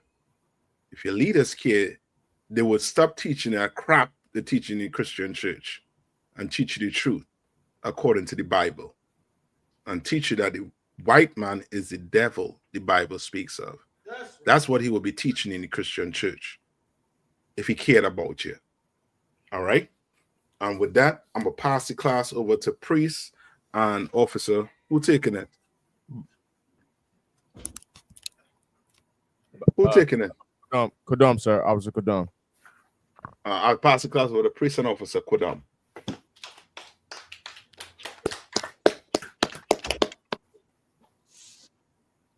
Men of Israel, Majum. We're going to render one courtesy salute unto Captain Nayathaq. Men of Israel, Shabbat, and Majum. Barak. Yahweh, Shivya, I was shot.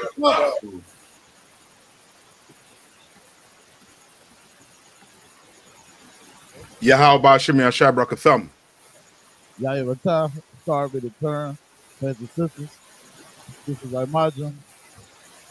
We're going to render one courtesy salute to the sisters, men of Israel, my Shabbat, Imajum. Barak, Yahweh Shabbat.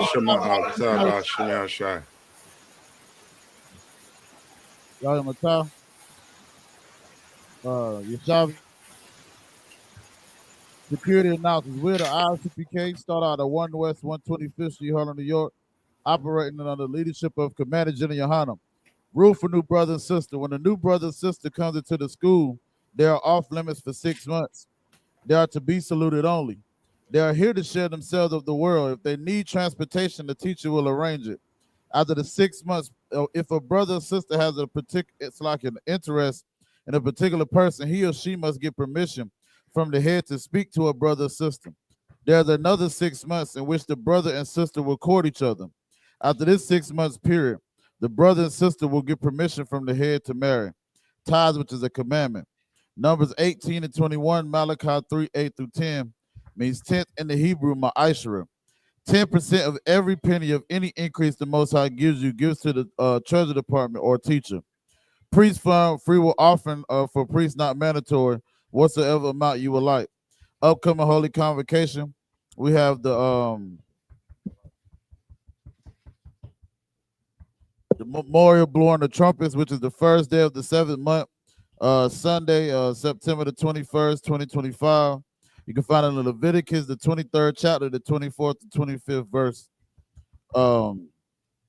Then check on the bulletin boards, you understand, for all the cookouts and events that's coming up. If anyone wants to be a troop in the school, to start wearing all black boots, shirts, pants, headband, and scarf. And with that, class dismissed.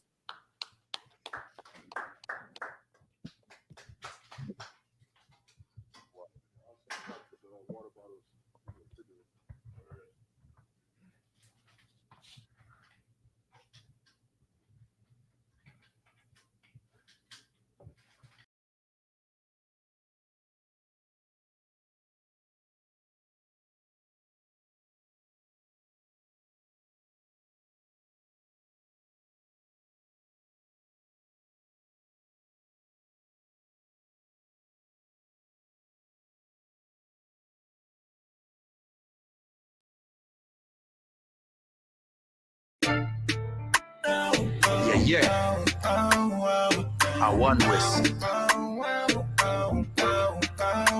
We taking over. Ha. Yo, Nayathaq. Yo, Gucci. Strap to the bone, chat to me chrome. Fire one in a them head, chat to the dome.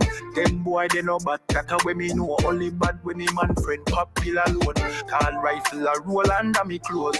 One West a run road that a fi be known. Brown in bad bitch, not silicone. Rich badness, fat belly phone. Them boy they no ready for the gun life. Give them a pick and a wrong knife. Press the chip clock on the front line. The road dark, it become bright. Me dog them a killer when I sunlight. Was a chance for money tonight. Chris Kalish, we black and white with the red light on the front eye. Topi show, tap more things where you no feel know. Topi show, tell taking a me and that a no fi show. Rifle bind them big like puppy toe. A tall rifle a mat to be go fi four. Topi show, but he boy stop chat when the fuck you know. King them, ram up in a skin them. Time you get lead poison in an infection. Make your dopey rise quicker than inflation. And the eye cast a living in dead from the inception. That's how the thing then can. Start off slow, now the thing get strong. I one West and it never take long. Now we are do the road mad injection. Topi show, tap more things where you no feel know. Topi show, Kel taking a me and that a no fi show. Rifle bind them big like puppy toe. A tall rifle a mat to be go fi four. Topi show, but he boy stop chat where the fuck you know. Them boy they no ready for the gun life. Give them a pitchfork and a gun knife. Press the chip clock on the front line. If the road dark, he become bright. Me dog them a killer when a sunlight. We was a chance farm when it turn night. Chris Kalish, we black and white. Make the rain fall and the ground dry.